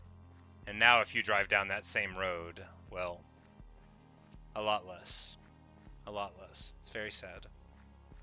I know somebody now that lives like outright where I grew up, kind of, and just like the amounts of insects and stuff by the bayou are just like much diminished. But what basically happens is that municipalities spray for mosquitoes, and it's not a very selective pesticide. Most pesticides are not very selective. And, well, it works on the mosquitoes, but it also works on every other creeping, crawling, or flying thing. Not Drosophila, the fruit flies will be with us, evermore, evergreen, for a week or 10 days at a time. But it was many a summer night that my siblings and I would spend running around in the front yard, catching fireflies in the cupped palms of our hands, making small wishes and then letting them go. And it's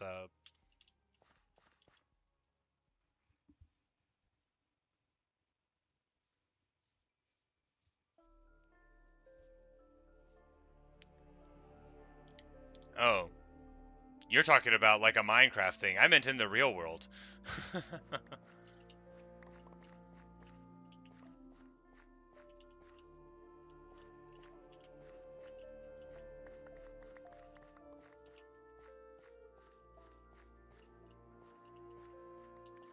It seems like a funny thing to not have in the game.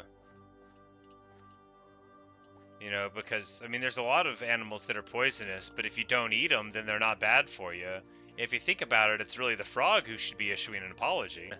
A song by the Flight of the Conchords, called The Humans Are Dead. It is the distant future, the year 2000. And later on in it, they say, there's no more unethical treatment of elephants. There are no more elephants. And that's what I think of whenever I think about the unethical treatment of these insects. It's like, yeah, we did it, guys.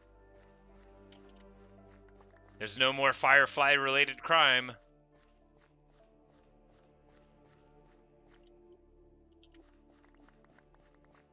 You lived over in Oklahoma? Yes, I grew up in Arkansas and live there still. So we'd be very familiar with the biomes of each other's lands, relatively. I grew up in a weird part of Arkansas where there are bayous.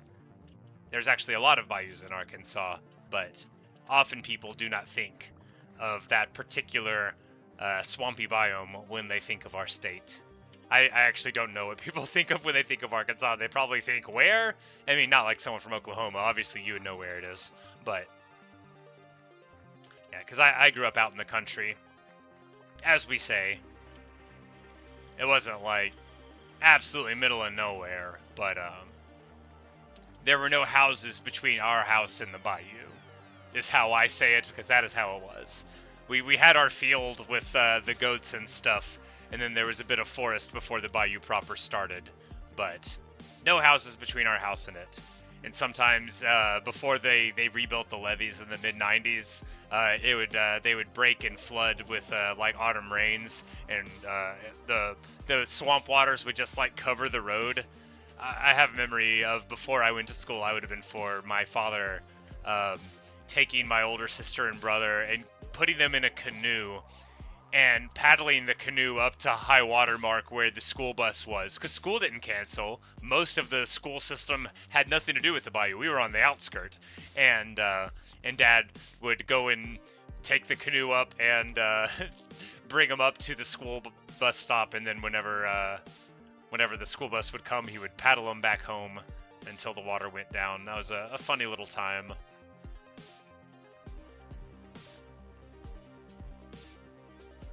Alright, and now we've done a little bit more of the Sound Like Amazing Family movies. They were, there's a lot of good times. Not always good times, but a lot of them. And that's really, you can wish for better, but it's good to have a lot of happiness to look back on if a lot of your punctuation marks are sadness. Hello, Evelyn. I am doing just fine. How are you?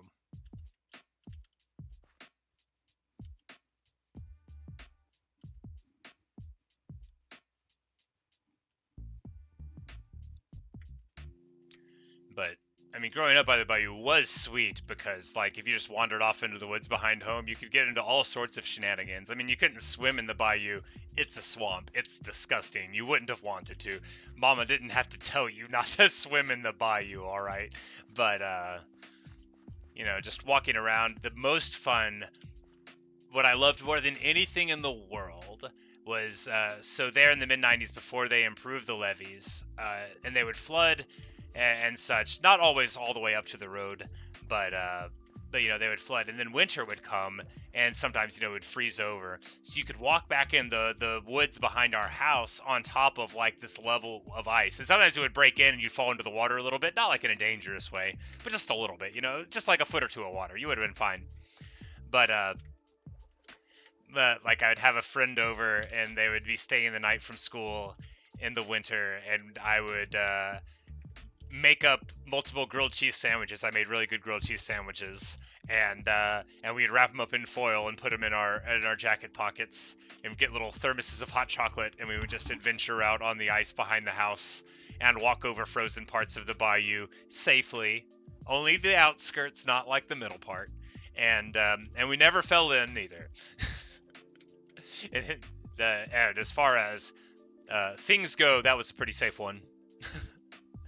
But those were fun times. I still remember, like, the brilliant white smoke of steam coming out whenever you finally get your grilled cheese out of the pocket, out in the icy expanse. Just, like, laughing with my best friend. It was a good time. You said you think this game is my favorite? It's the only game I really play anymore. I wouldn't say Minecraft is my favorite just because, I mean, saying something is your favorite in my world is like an important and, you know, like pseudo-spiritual thing. Like, what your favorite things are, like, is who you are. My favorite game is Final Fantasy VI, and it's been my favorite game basically since I played it whenever I was a kid. But I have not put as much time into Minecraft as I have Final Fantasy VI, in spite of a lot of Minecraft that I've played. Why am I doing this? We should be putting down dirt. But I'll probably eventually play more Minecraft than Final Fantasy VI because I don't really play it anymore. But yeah, I first started Minecraft in June of this year, so a lot of it's fresh.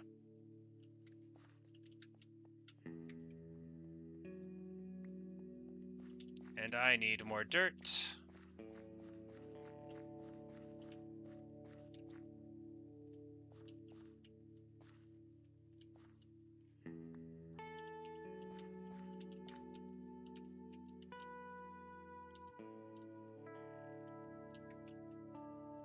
I was supposed to be ending, and then I got distracted by my desire to plant more wheat, which is, after all, why this field exists at all.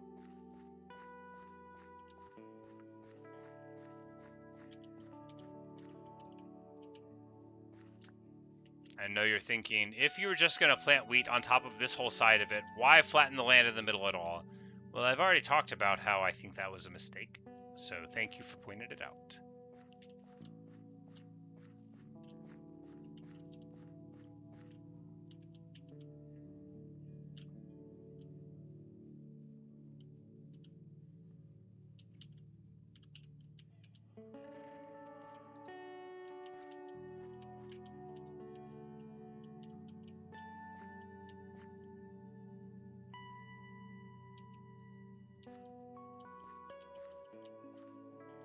Yeah, we just need to come in with a whole bunch of dirt and cover up all the stone. That'll be the only thing to do about it.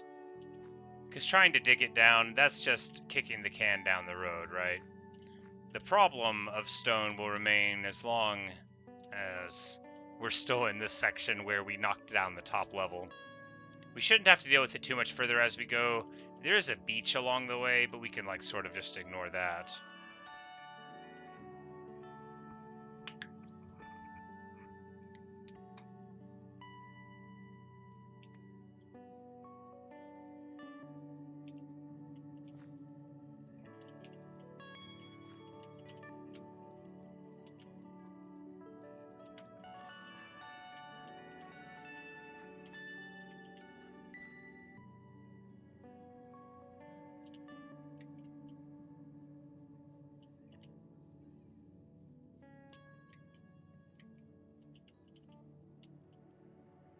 But back to the Fireflies, because I haven't let it go. So like I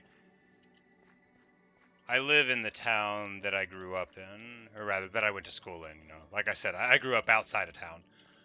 But so like I spent a lot of time in town at various friends' houses and stuff, and yeah, the Fireflies are gone. You used to be able to sit out on a front porch in the middle of town and see thousands of them, but like the many things that disappear with time, the Fireflies too are one of them, and really it's a great sadness to me. You've heard me go all Lorax before, but like I know a lot of my viewers are significantly younger than I am because I'm an old person. You ask if I stream on Twitch, I do not. I only have a YouTube channel. But it makes me sad thinking of like the simple beauties of life, like seeing 100,000 fireflies illuminate a hillside that are vanishing, that have been in some real sense stolen away from the people of the future, and it's very sad to me because the natural world, like how I often talk about like poetry and the arts being the heritage of humanity, but so too is the natural world, and the wanton destruction of it, the way that human overpopulation and like our civilization's terraforming has just eliminated large parts of what used to be possible in life for ourselves. It makes me sad. Not that people are not very important and valuable, but some of the stuff that we do to make the world better for us, I think actually, I think it doesn't make the world better for people the way that we say it does. But I'll try not to get too Loraxy about it, because some people think that killing all the fireflies is good, actually, and I don't want to argue with them.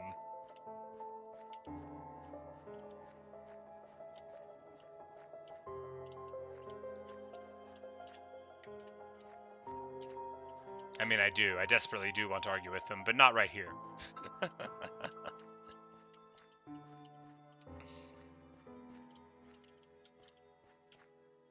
Speaking of 100,000 Fireflies, that's the name of a fantastic song by the Magnetic Fields. If you don't know the Magnetic Fields, they are a band, and they are absolutely legendary. They make brilliant poetic songs, and 100,000 Fireflies is one of them. It has a line that I consider to be one of the most devastating in all of American music, and here's what it is. She says in the song, "You won't be happy with me, but give me one more chance. You won't be happy anyway." And I just think that's beyond a great line. I think it's a superlative line. I think you could chisel that one into a granite arch above your tomb and people would know that you were a great poet just for that line alone. It's real good. And she sings it very beautifully in the song as well.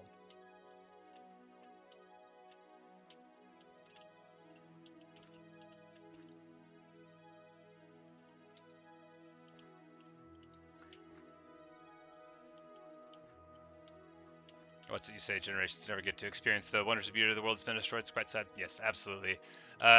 Evelyn, you ask what I do besides streaming. I work full time. I am a cook, and other than, I mean, not much. I bake cookies and stuff at home, but that doesn't take too much time. I read books a lot, and I mess around on the internet and watch videos of real-time strategy competitive play. Yeah, I do this.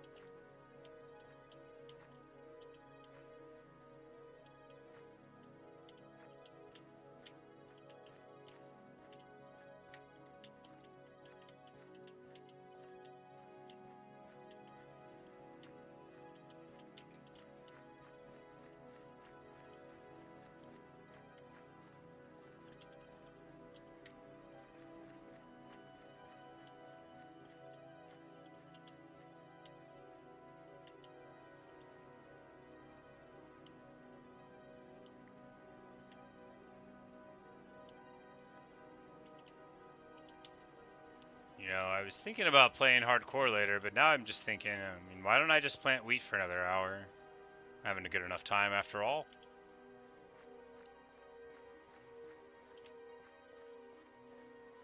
And now we're here at like a... I just ruined all of those lines.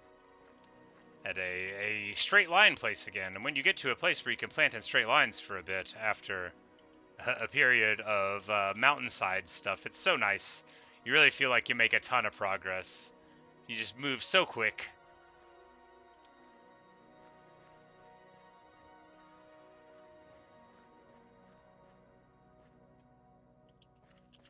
You say it's enjoyable to watch this do while you mine endstone. What are you getting endstone for? You got a big project, or are you just doing it to do it?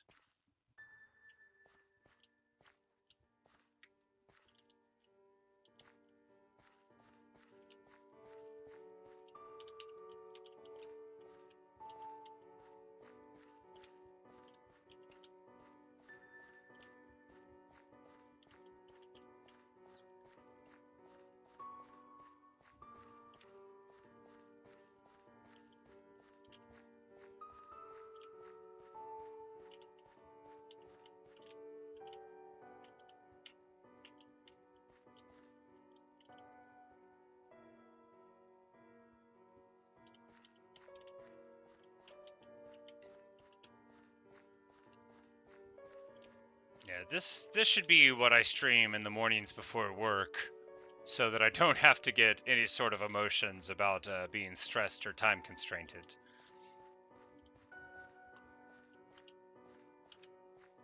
No, it just depends. Sometimes I wake up and I really want to do something in the hardcore world.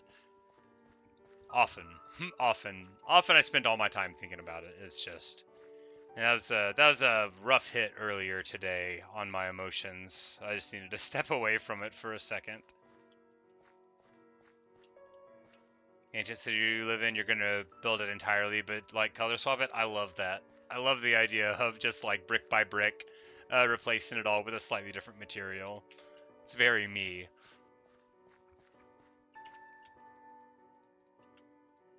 I actually really like the in-stone aesthetic. I got too anxious whenever I was in the end trying to build my little bridges. If I would have had a jack-o'-lantern on my head, it would have been better all along. We'll go back someday. I said I would never go back or I would quit the game before I did, but you know, I get a little out of sorts and dramatic sometimes.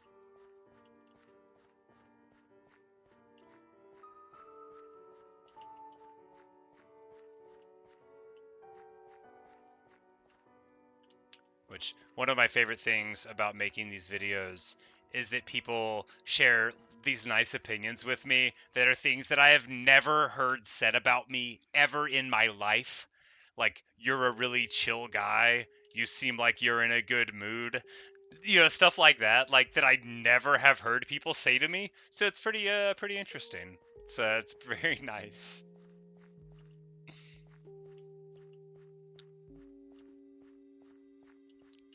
But you know, this is an opportunity on the internet for me to be the person that I want to be. As I frequently do the disclaimer, I'm much less pleasant to be around in real life than I am on the internet, where you can click off of the window when you're tired of hearing me talk about something, which is an option people don't have when they're around.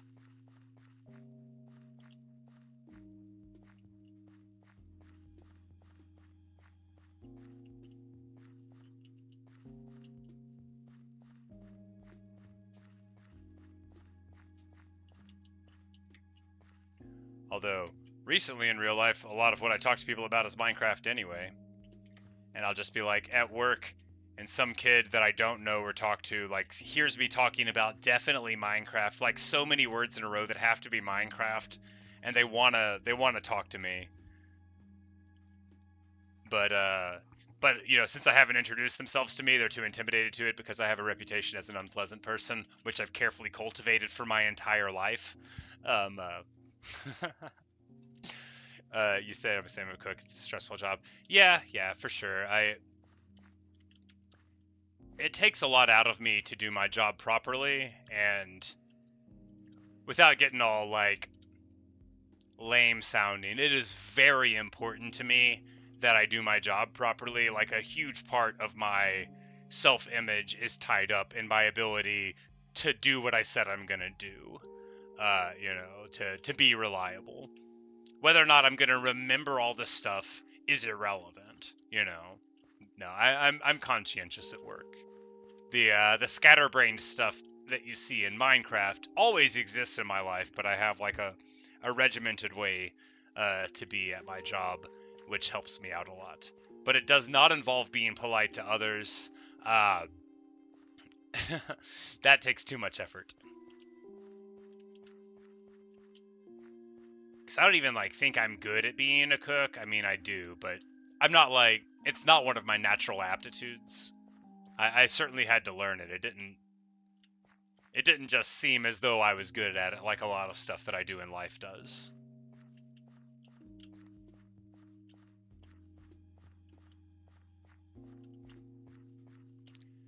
A lot of people don't think that I would be a cook just because of my incredibly tedious manner of speaking, but that's ignorant. There's a lot of people with library cards in jobs like mine. Whether or not they have the fancy prose style that I do, you know, immaterial. I spoke like this whenever I was a child and had no job at all. And I think it was actually probably more disconcerting to people then.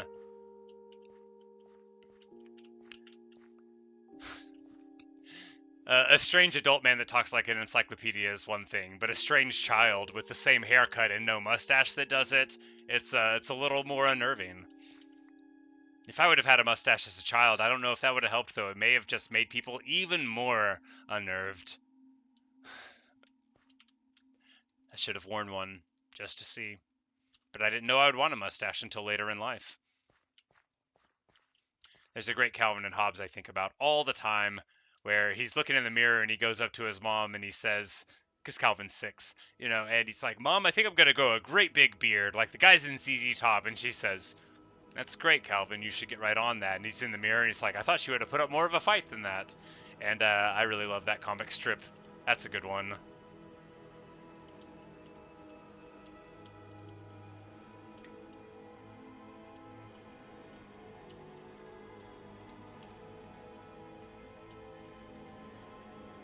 It's too dark in there to plant wheat, either that or, yeah, it's just too dark.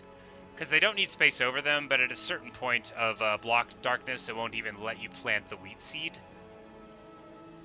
It grows better in light. It may not grow at all in the darkness, but I think it's just much slower at darkness. You say, is Calvin and Hobbes still around? No, Calvin and Hobbes ran for exactly 10 years, maybe not to the day, from 1986 to 1996. But I love Calvin and Hobbes. Whenever I was a boy, we didn't get the daily paper, but my grandparents did, and we would go and get the daily funnies from them when we visited them on Sunday. Yep. You had one of the complete collections. Yeah, absolutely. I have many on my shelf of the various collections, but they do have like complete ones now. Back in the day, they had big collections. They would be called like the essential, the indispensable Calvin and Hobbes and stuff, but they weren't like every strip.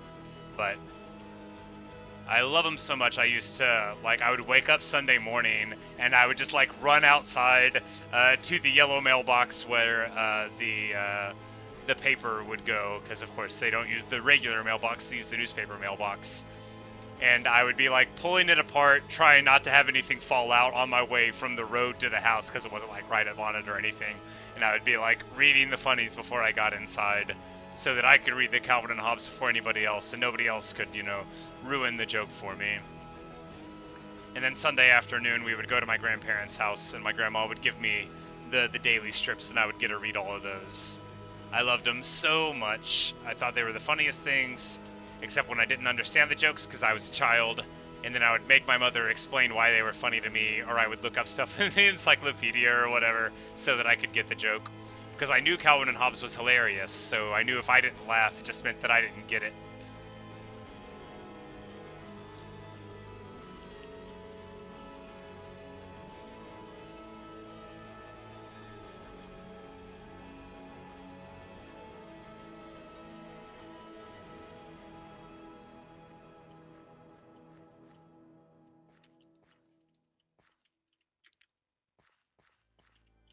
Yeah, used to grab the paper out of the front yard for you. Yeah, they had this time period where they would put it in a bag and throw it at the end of the driveway, and then I think my parents told them like, hey, you know, keeps on getting rain in it or whatever. If you guys don't want to put it into this mailbox that you put here, then we're just not going to pay you anymore. And then they're like, okay, we'll put it into the mailbox. So they did.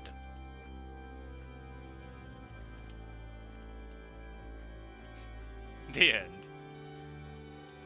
I loved the comics. Not all of them. Some of them I thought then and think now, like, who is this for? But I don't want to name drop any of them because maybe the cartoonist is one of the 3 people watching. But if you do The Wizard of Id, I just don't see how you think it's funny most of the time.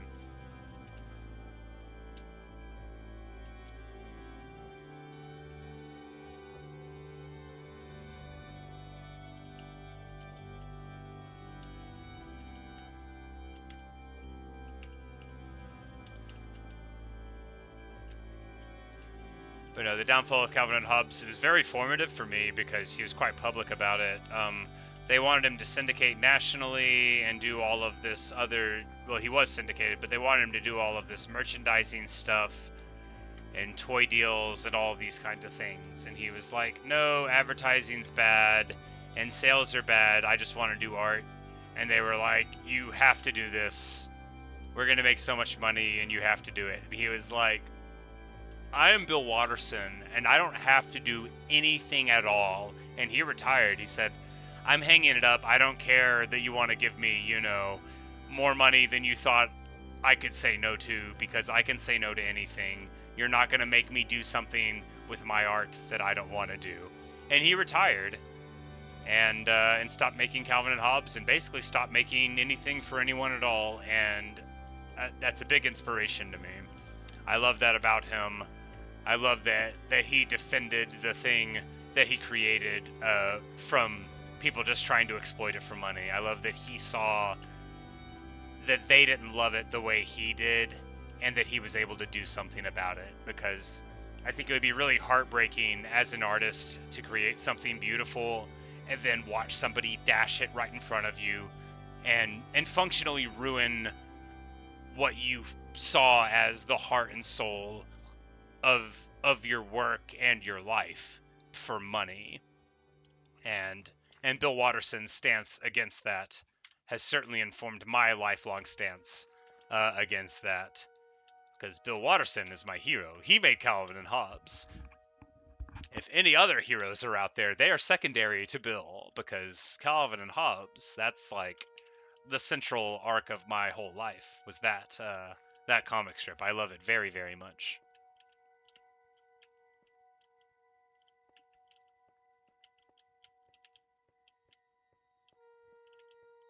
Yeah, it may have been that I was too young to appreciate Wizard of Id, but my mom said it wasn't funny either. And normally, not like my mom was the arbiter of humor, but normally if I was like, I don't see why this is funny, she would be like, oh, it's funny because of this or that. But that one, she would often be like, you don't know why it's funny because it's not funny. I don't know if they're trying to be funny, but it's not funny. And I'd be like, oh, all right.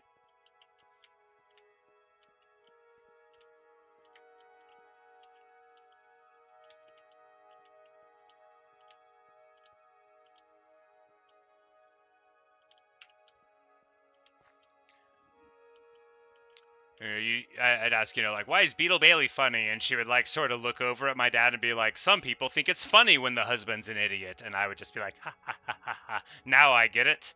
Now I get why Beetle Bailey's funny. uh,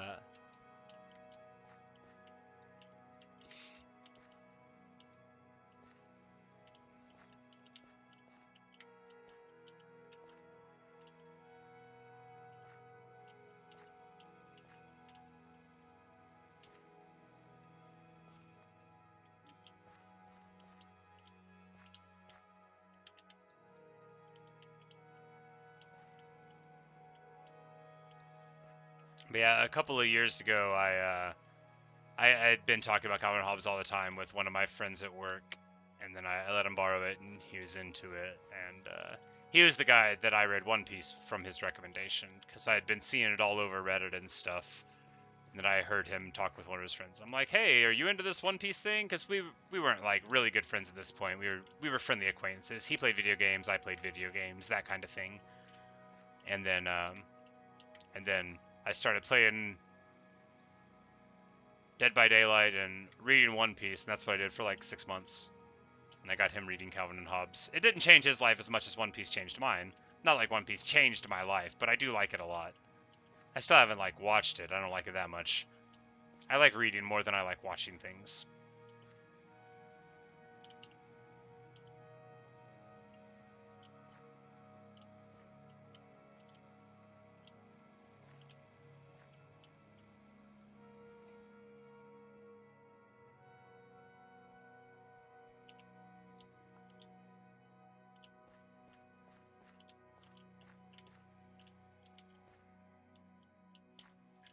I can't wait till all this grows. It won't be too long.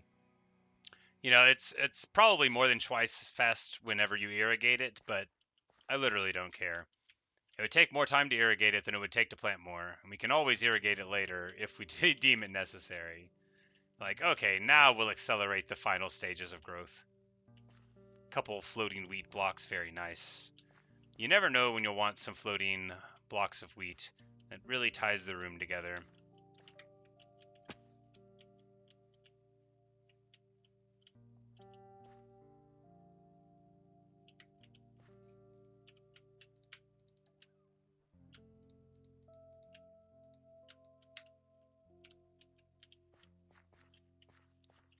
Hey Sid.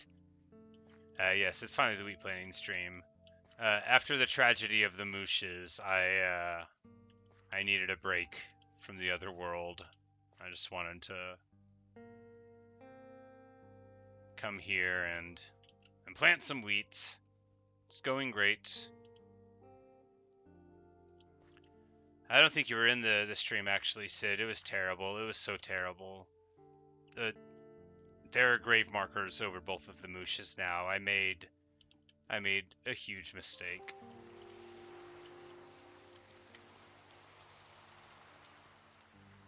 It's very sad.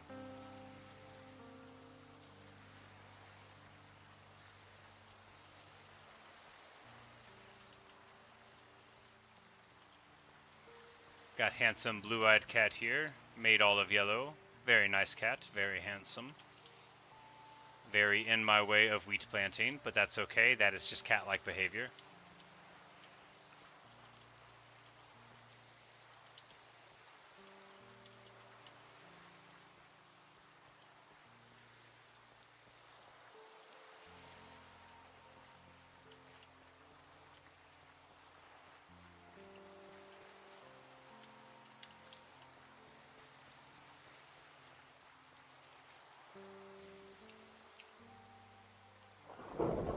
Oh, it's like the clouds looked a little dark. I thought it was daytime. It was a thunderstorm. Figured the thing about rain is that it is nice because it does actually irrigate the crops while it's falling. But a thunderstorm, well, it could have been fine because there aren't mobs on, but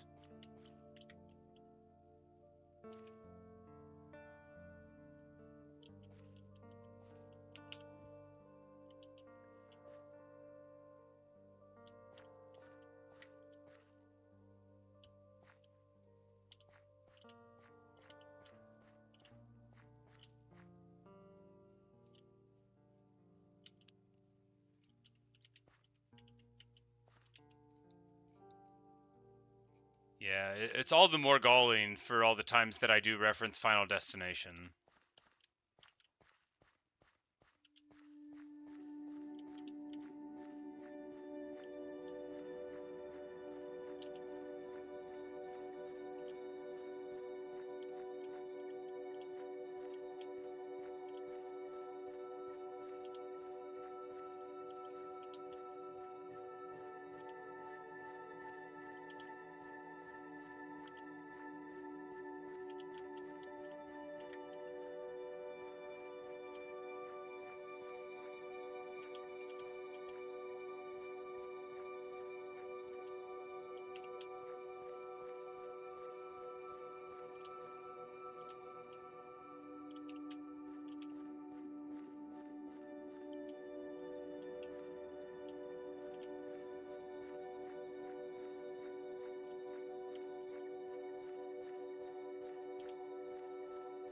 Seth's gonna go check out the tragedy. Oh no. I didn't want to say it.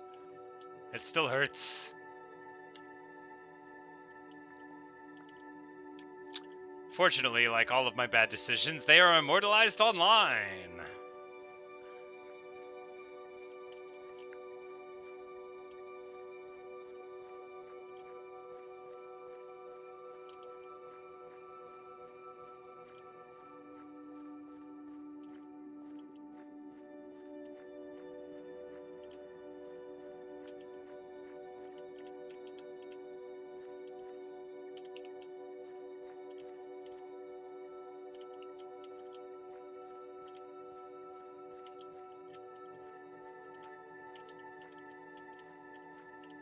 And normally for the wheat fields, you won't cut down every tree, just the low-lying ones. Like if you can walk under them like this, you just leave them. But if they get in the way of you walking, of course they must swiftly be cut down.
This is going to be so great when we're done. When we're done. We'll never be done. There's 30 million blocks in every direction from spawn.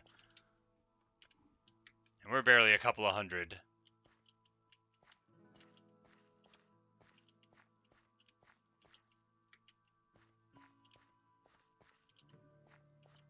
But life is very long, as T.S. Eliot pointed out.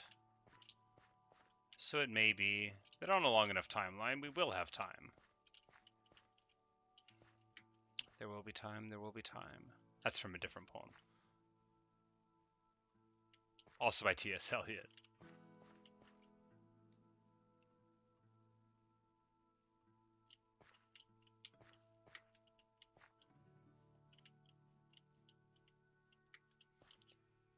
Which I need to build a Minecraft version of the Love Song of J. Alfred Prufrock. Just like a whole series of rooms and vistas and surroundings, and then make a little minecart.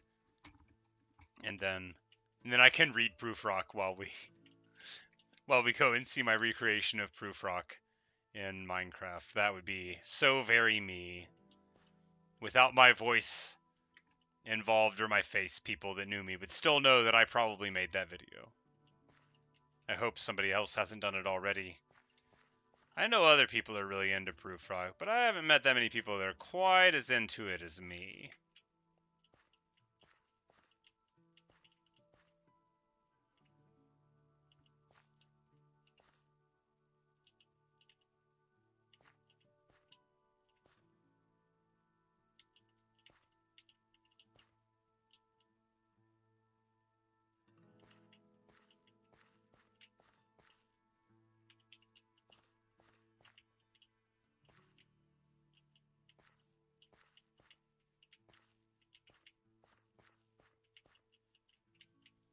There was a time when this sand pillar was like incredibly useful.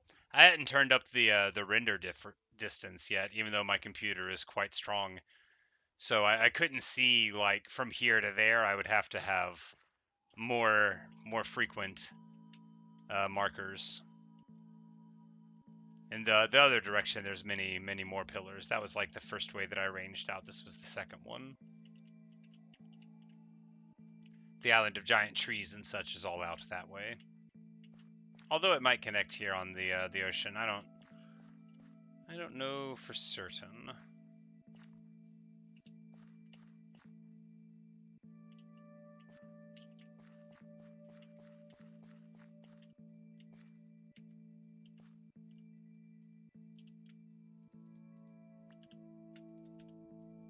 Oh, great.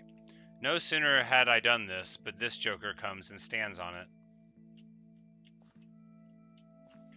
You know, I bet they'll ruin this whole thing.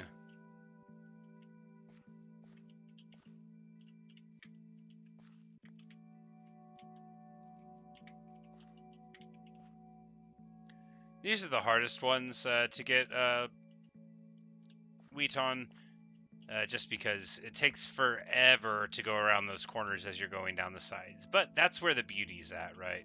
Plenty of people wouldn't plant wheat on every single individual block on the sides, and that's where their wheat fields are, you know, going to be found wanting. He's like, oh, and then I'll walk on this one, and then later, to save on postage, I'll stomp on another block.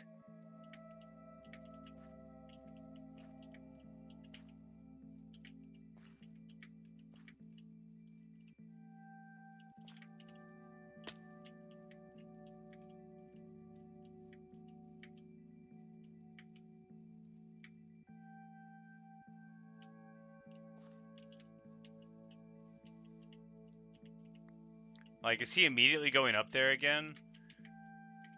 This dude's a regular mountaineer. There's nothing in the world he wants more than to stand right up here and presumably break my stuff again. And why? There's no house over here. There's no job block.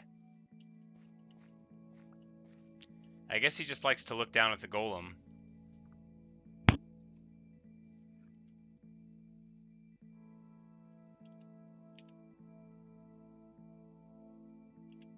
You eyeing me?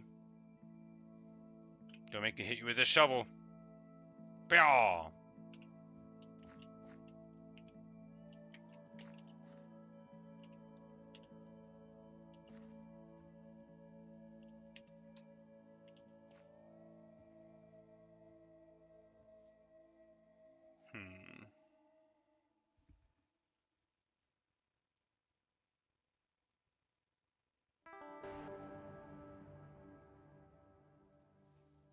How far do we push the wheat? Because we can go all the way up here, but that sort of goes against the principle of not doing it on this part of the shoreline.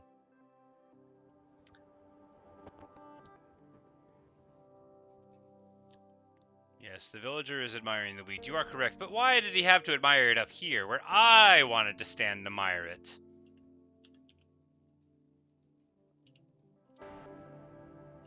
Is it not night? Let me sleep. Here we are, floating in midair, very gracefully.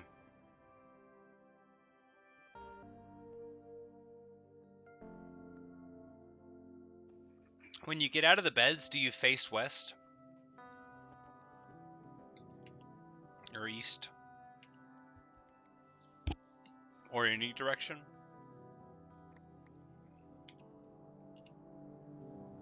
That would be a way without a compass to find your way, if you didn't have a sun. Without a sun or a compass, a good way to find east. Not that I could see why you would care where the sun was if you couldn't see it.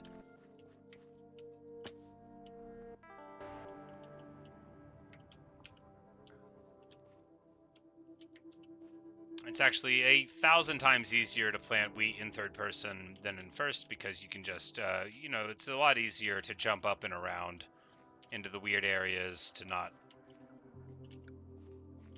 lose track of where you're at vertically. Because, like, right here, you could fall down into that little hole pretty easily, but in third person, you'll see it.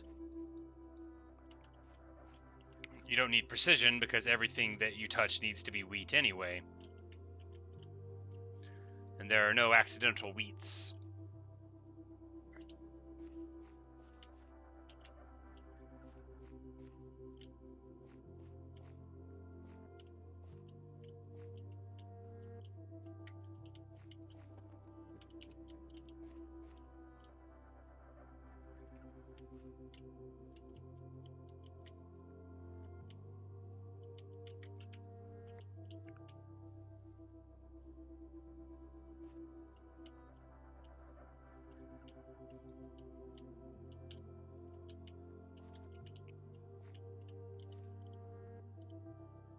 Indeed. Little by little, the wheat comes for the world. And at last, when you decode the alien transmission and it's just a picture of wheat, you'll know that this was all part of the great propaganda plan, preparing the world for wheat domination.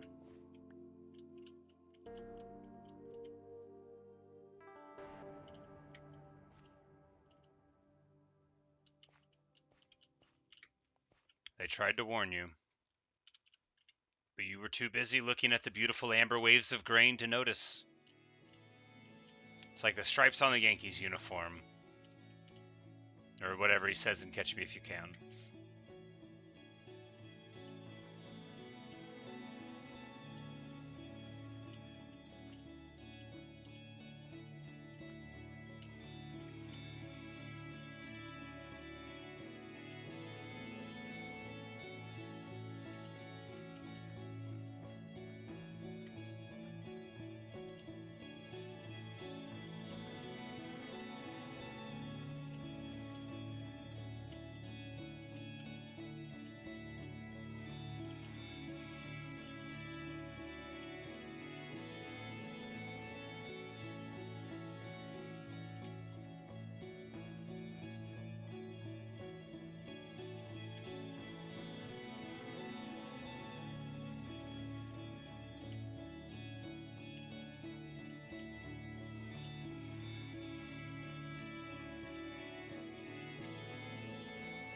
This isn't like my favorite thing I've ever done in a video game, but it's so high up there.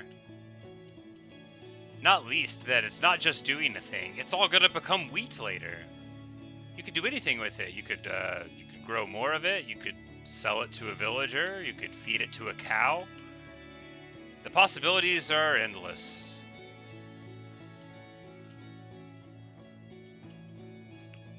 Not a creeper in sight, just me and the cows living in the moment. Wheat today, wheat forever.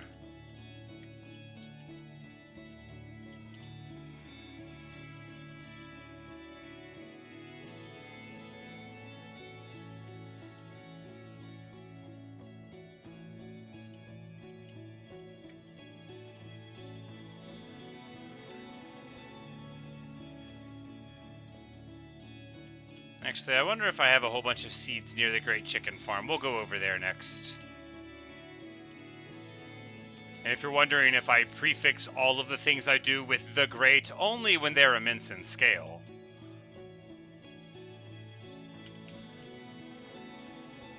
You may notice I don't often do things that aren't. I mean, go big or go home, right?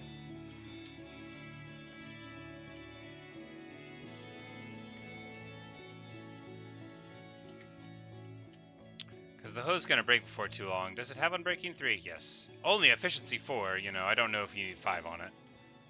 But it has Mending, and that's what's important.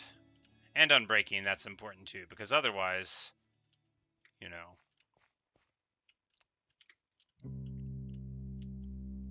It would certainly be a hassle. There was a period of time where I was just buying diamond hoes and using them until they broke. But then I figured a better one with Mending would be fine. And then I figured out Fortune for collecting the seeds, and that was important. Oh, look, he got himself stuck again. I am gonna leave him.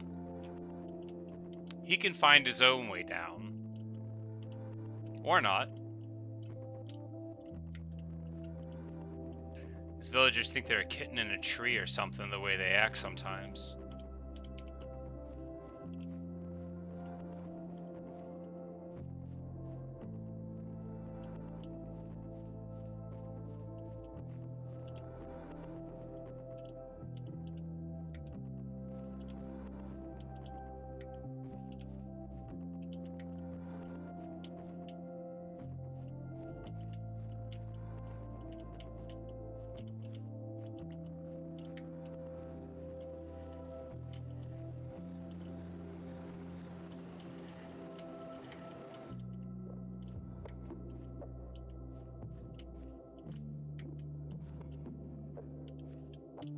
I just need to upgrade to netherite. You know, I don't have enough scraps.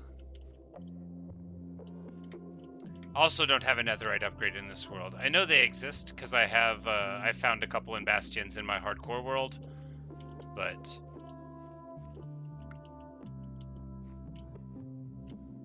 if I've been to a bastion in this world, I think it was on Peaceful on Bedrock, and I would not have understood any of the things that I got back then. Like, I had no frame of reference.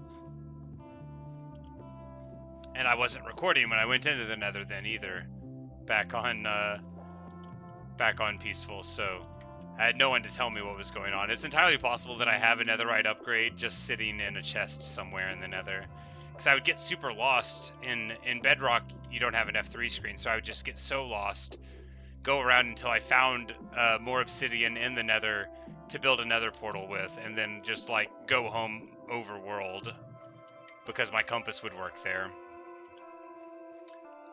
But I might have ancient debris in chests for all I know. I might have a whole lot of weird stuff. But there's no way of knowing where in the nether it would be, because I don't have any sort of highway system built in it.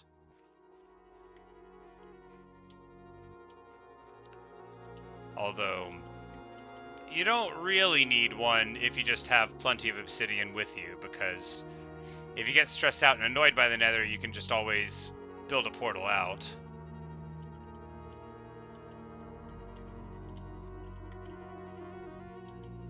But sometimes I go into the nether and I don't have enough materials, and then, you know, bad things happen there.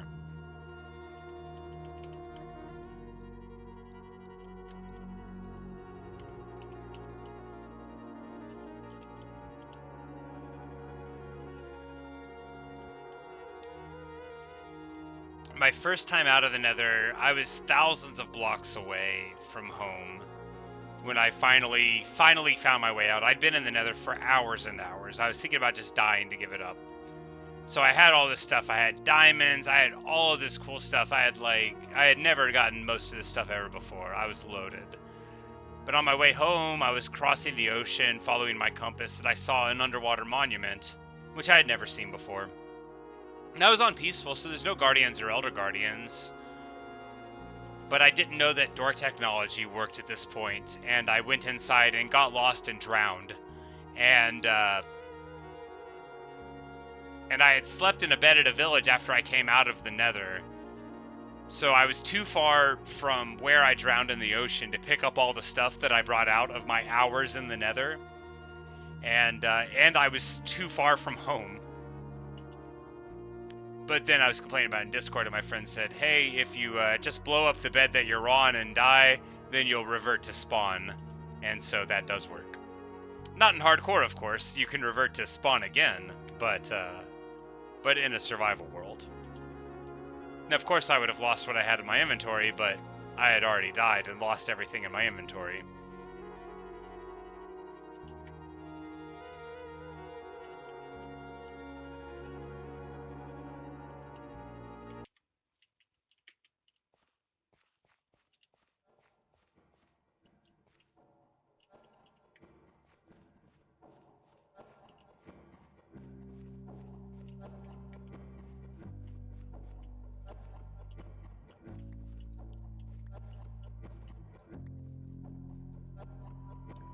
You know, flowers are pretty, but they really shouldn't be in the middle of a field. I shouldn't have left there in the first place.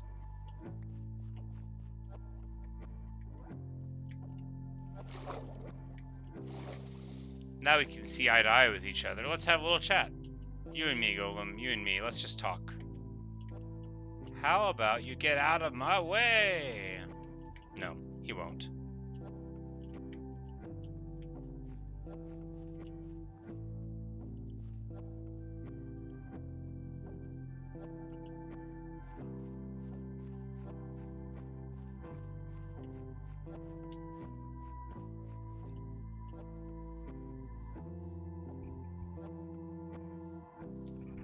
Hey, OxyClean, how's it going, man?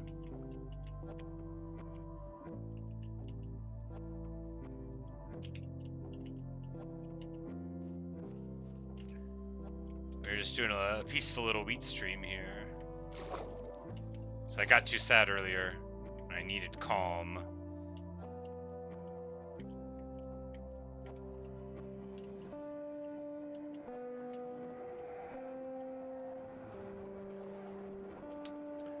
And we'll just grab a bit of dirt because we need to fill in a little bit of area over here.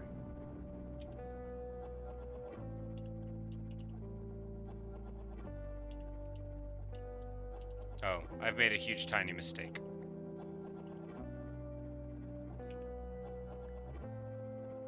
I've made another one. Okay.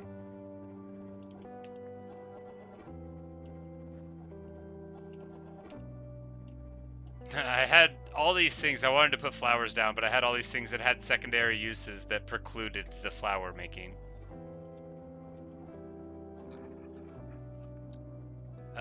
Yeah, absolutely. Send it to me. And I will take a look at it. Let me get my Discord pulled up real quick. I should be able to scan over it without interrupting the stream too much. You're always amazed at the amount of wheat. Well, I am not, for I have been here for the whole thing. Isn't it inspiring, though? I need to mend this hoe before anything bad happens to it, so we're just going to take it out of the inventory real quick and just try to dirt up. Oh, those were spruce planks that I grabbed in my other thing, not... You can jump on it. Ah, yes. You know, I do that by accident, but often not...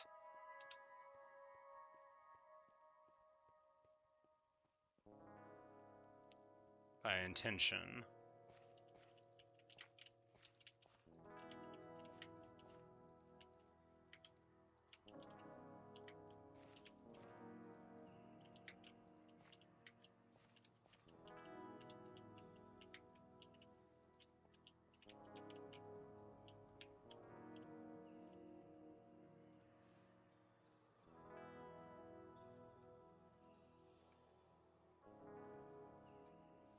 All right. Hey, you got a white cooler with RGB. Awesome. You know, I knew they were out there. 30 gigs of RAM. Looks nice.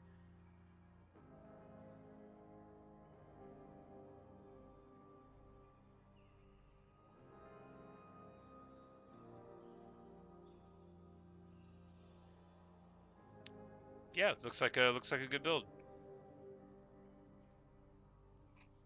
Should come in at a nice price point. But anyway, I should probably get back to the Minecraft now that I'm talking to myself about a thing that's not on the screen for anybody but me. Sorry, guys. Yeah. But yeah, no, it looks like a good build.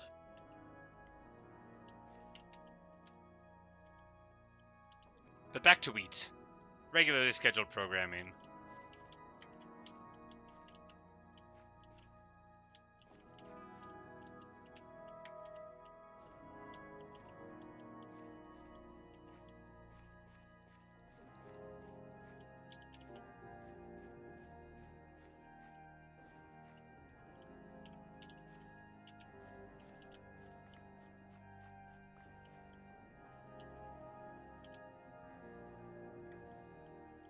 Ah.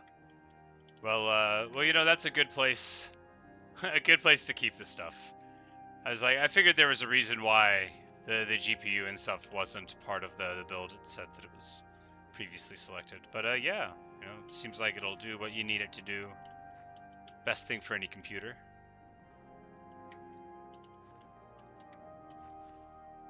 Not everybody needs 1,000 cows in Minecraft after all. I mean, I do.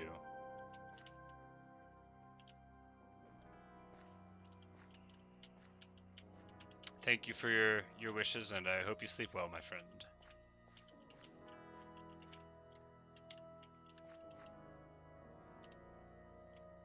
Alright. A little bit more of the diamond hoe, and then we'll mend it up.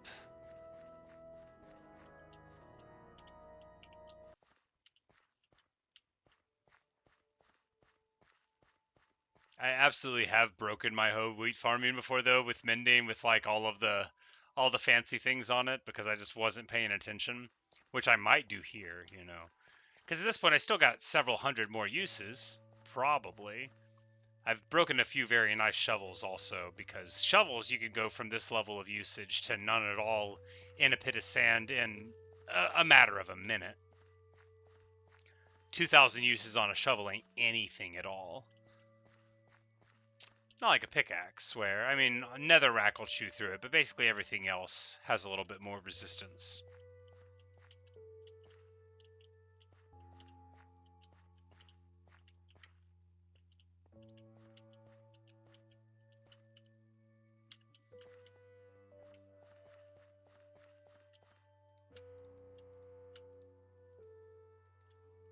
But yeah, time to run home. And by home, I mean to spawn. It's not really home. Even my farmhouse house here in this world, like, none of my homes in this land ever felt truly like my real home. But in survival, you know, it just, you know, I just go off into whatever direction and live wherever I was living for a bit. In hardcore, I definitely feel like having a home base is important. Have I finished my library? No, I haven't started building it. I've started clearing out the interior space for it. I showed earlier in the stream where it's at, the hidden library underneath the village. But I actually hadn't loaded into this world in nearly a month. It was like I think like the 19th or something of October was the last time that I had been inside of this peaceful world at all.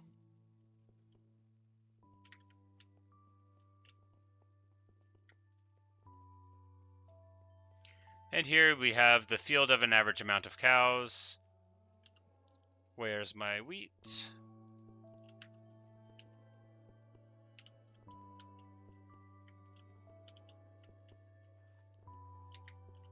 And now we'll just get to breeding a little bit.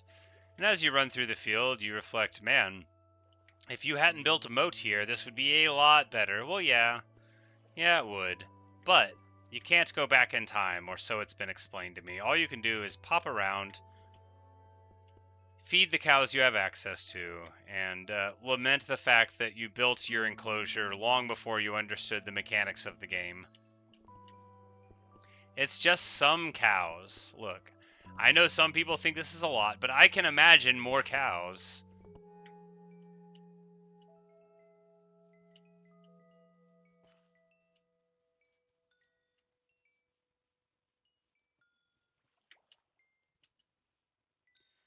But you just run around and you pick up old orbs, and of course, some of the times you feed a cow and they have to press through a bunch of other cows to meet another excited cow. So you just tread over the land again, picking up your orbs, meeting all the new cow children. It's the circle of cows, and it moves us all.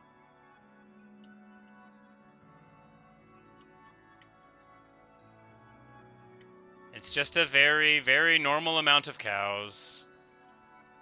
And my computer is still nice and cool, proving that it's not too many cows.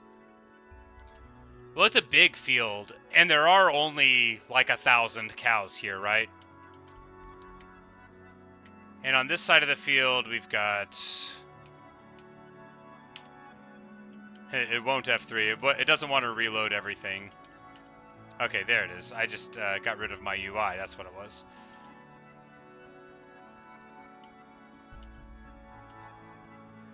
Yeah, I mean, it's a couple hundred square blocks. So yeah, an average density of cows.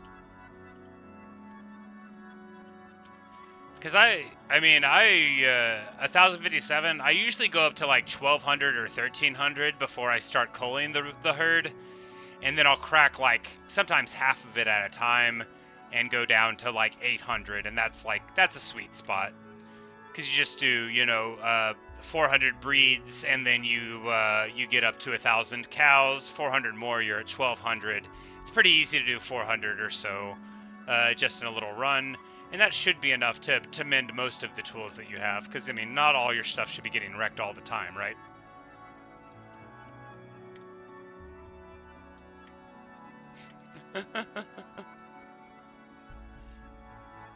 And some people are like, you should build an experience farm with zombies or something. I'm like, look, I get that is probably a thing people do. But I don't know if you have an idea over what I think an experience farm looks like.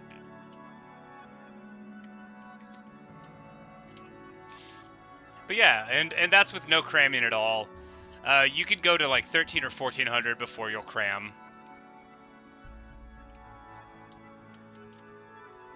All right, good stuff. Magnificent. Here's our valuable chest. I'm like, yeah, most of our ender pearls are up on the mountaintop because that's where we did most of the fighting. I've got a totem of undying here. I never even carry it with me. You know, that kind of thing. Lots of crying obsidian because I think that's better than the normal kind. I don't know. And then the house, which is like the most pathetic non-house ever. You've got a confusing picture that means nothing. Lapis over the doors. We built a little,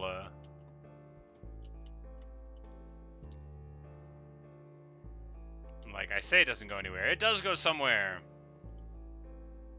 I don't think we have anything here, down here worth looking at, though. Because this is just, yeah. This is just the vast expanse.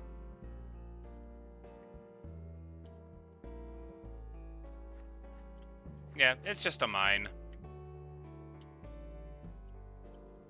I don't think that connects out. I haven't been here in so long, I'm not going to run around. Some parts of it are interesting. Hey, 2 diamonds! Look! I don't know why they're down here.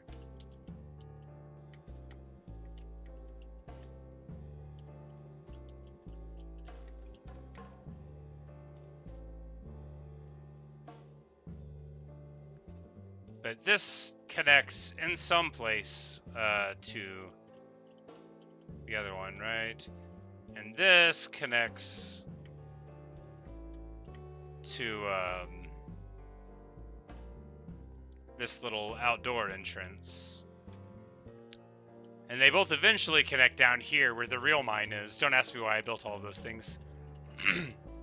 But yeah, I built a little lapis arch. I built these before I knew that you could use lapis for enchanting. You know, I just thought it looked pretty. The house was originally all made of wood, and then I came back and did a polished granite overhaul on it. It was a nice little world. Still is a nice little world.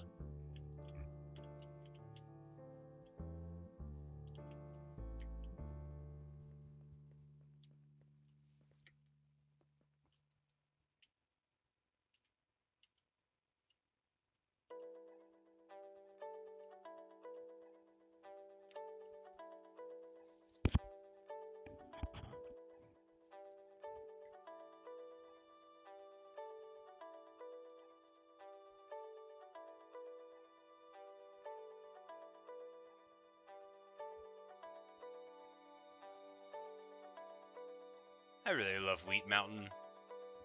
Wheat Park is a good place. We should take the other entrance to the house.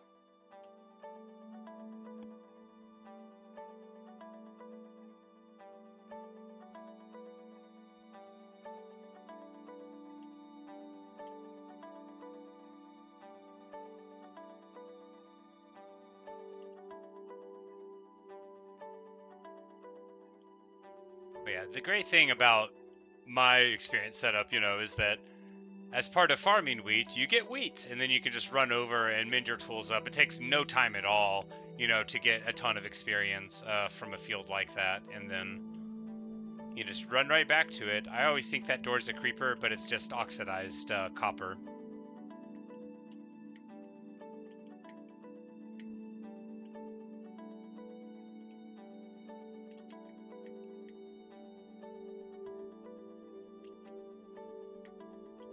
But a nice little time. We'll float up once more and look at the cinematic aspect. Ah, well, you know, at night it doesn't really come through that well. We'll take some fall damage here. A lot of fall damage. That's why I don't have feather falling on my boots. That would have been a funny way to die.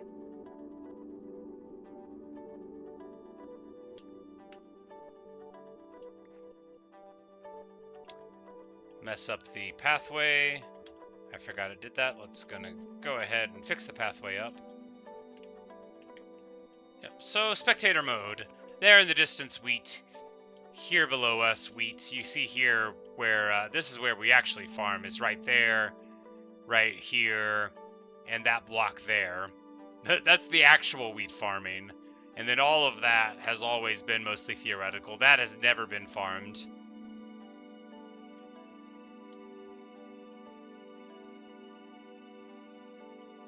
And then today we made all of that wheat, which is actually a massive, massive addition. Very nice indeed. It will grow up beautiful and amber and tall. And now, oh, spectator mode in the third person lets you x-ray through the, how interesting.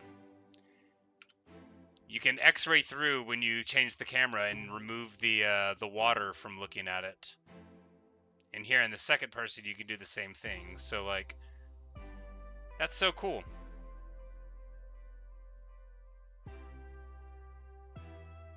See what it looks like beneath all the madness.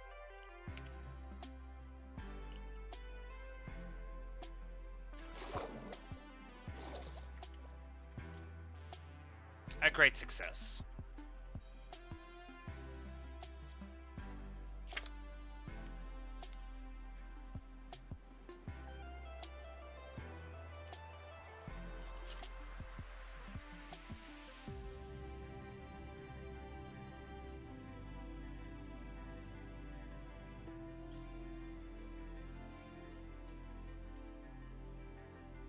But, so, underwater wheat fields to come, yes, for sure.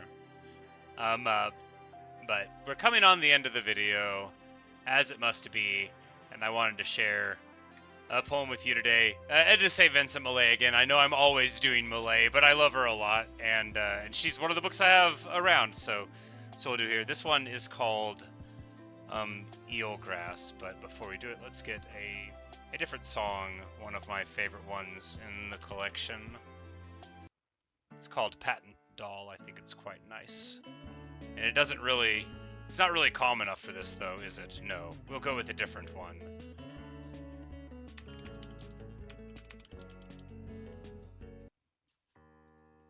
I think this is the one I read like Henry V too, but you know, it'll be fine. This one is called Eelgrass by Edna St. Vincent Millay. No matter what I say, all that I really love is the rain that flattens on the bay, and the eelgrass in the cove, the jingle shells that lie and bleach at the tide line, and the trace of higher tides along the beach. Nothing in this place. I really like that poem. I think it's excellent. You get so much in those 8 lines of longing for home, for a past, for the minutiae that illustrate the setting in your mind. I just love from the very start of it. No matter what I say, all that I really love is the rain that flattens on the bay. And you know, it's got that lilt, you know, the sing-songy rhyme there, the A-B rhyme. And A-B C-D is like, it's hard to write an 8-line poem that goes A-B C-D. It's challenging to write one that really resonates with people, and I think this is a really good one. It opens up with a punch, and it finishes out so beautifully, you know. Nothing in this place, because in there, Millay captures really the pain of longing for the past, of when you look around at what you have in the moment and say, you know, a la Hamlet, this is a quintessence of dust. This sterile promontory avails nothing. You know, this is nothing. What I love is not here. You can't say, look at the clouds, look at the cows, look at the field of wheat to a person who loves the bay. And the poem, I just think it's really good. And I was thinking about that earlier today, and I wanted to share it with you all. But of course, that's not all I really love, is the things in the poem. There's so many more things that I do love, and I'm happy to be able to have access to them and to be able to share them with other people. One of the things that I definitely do love is playing Minecraft. I'm sure that comes across that I do enjoy it, and well, without further ado, I do need to end for the day. It's coming on time for my bedtime, and well, my weekend starts, which means my work week is about to begin. So, I hope I'll see you in the streams that I'll be trying to do over the weekend and stuff. And that's about it for me. Rest well. You guys take care. Have a good night. Thank you so much. And I hope I'll see you in the next video. See you guys.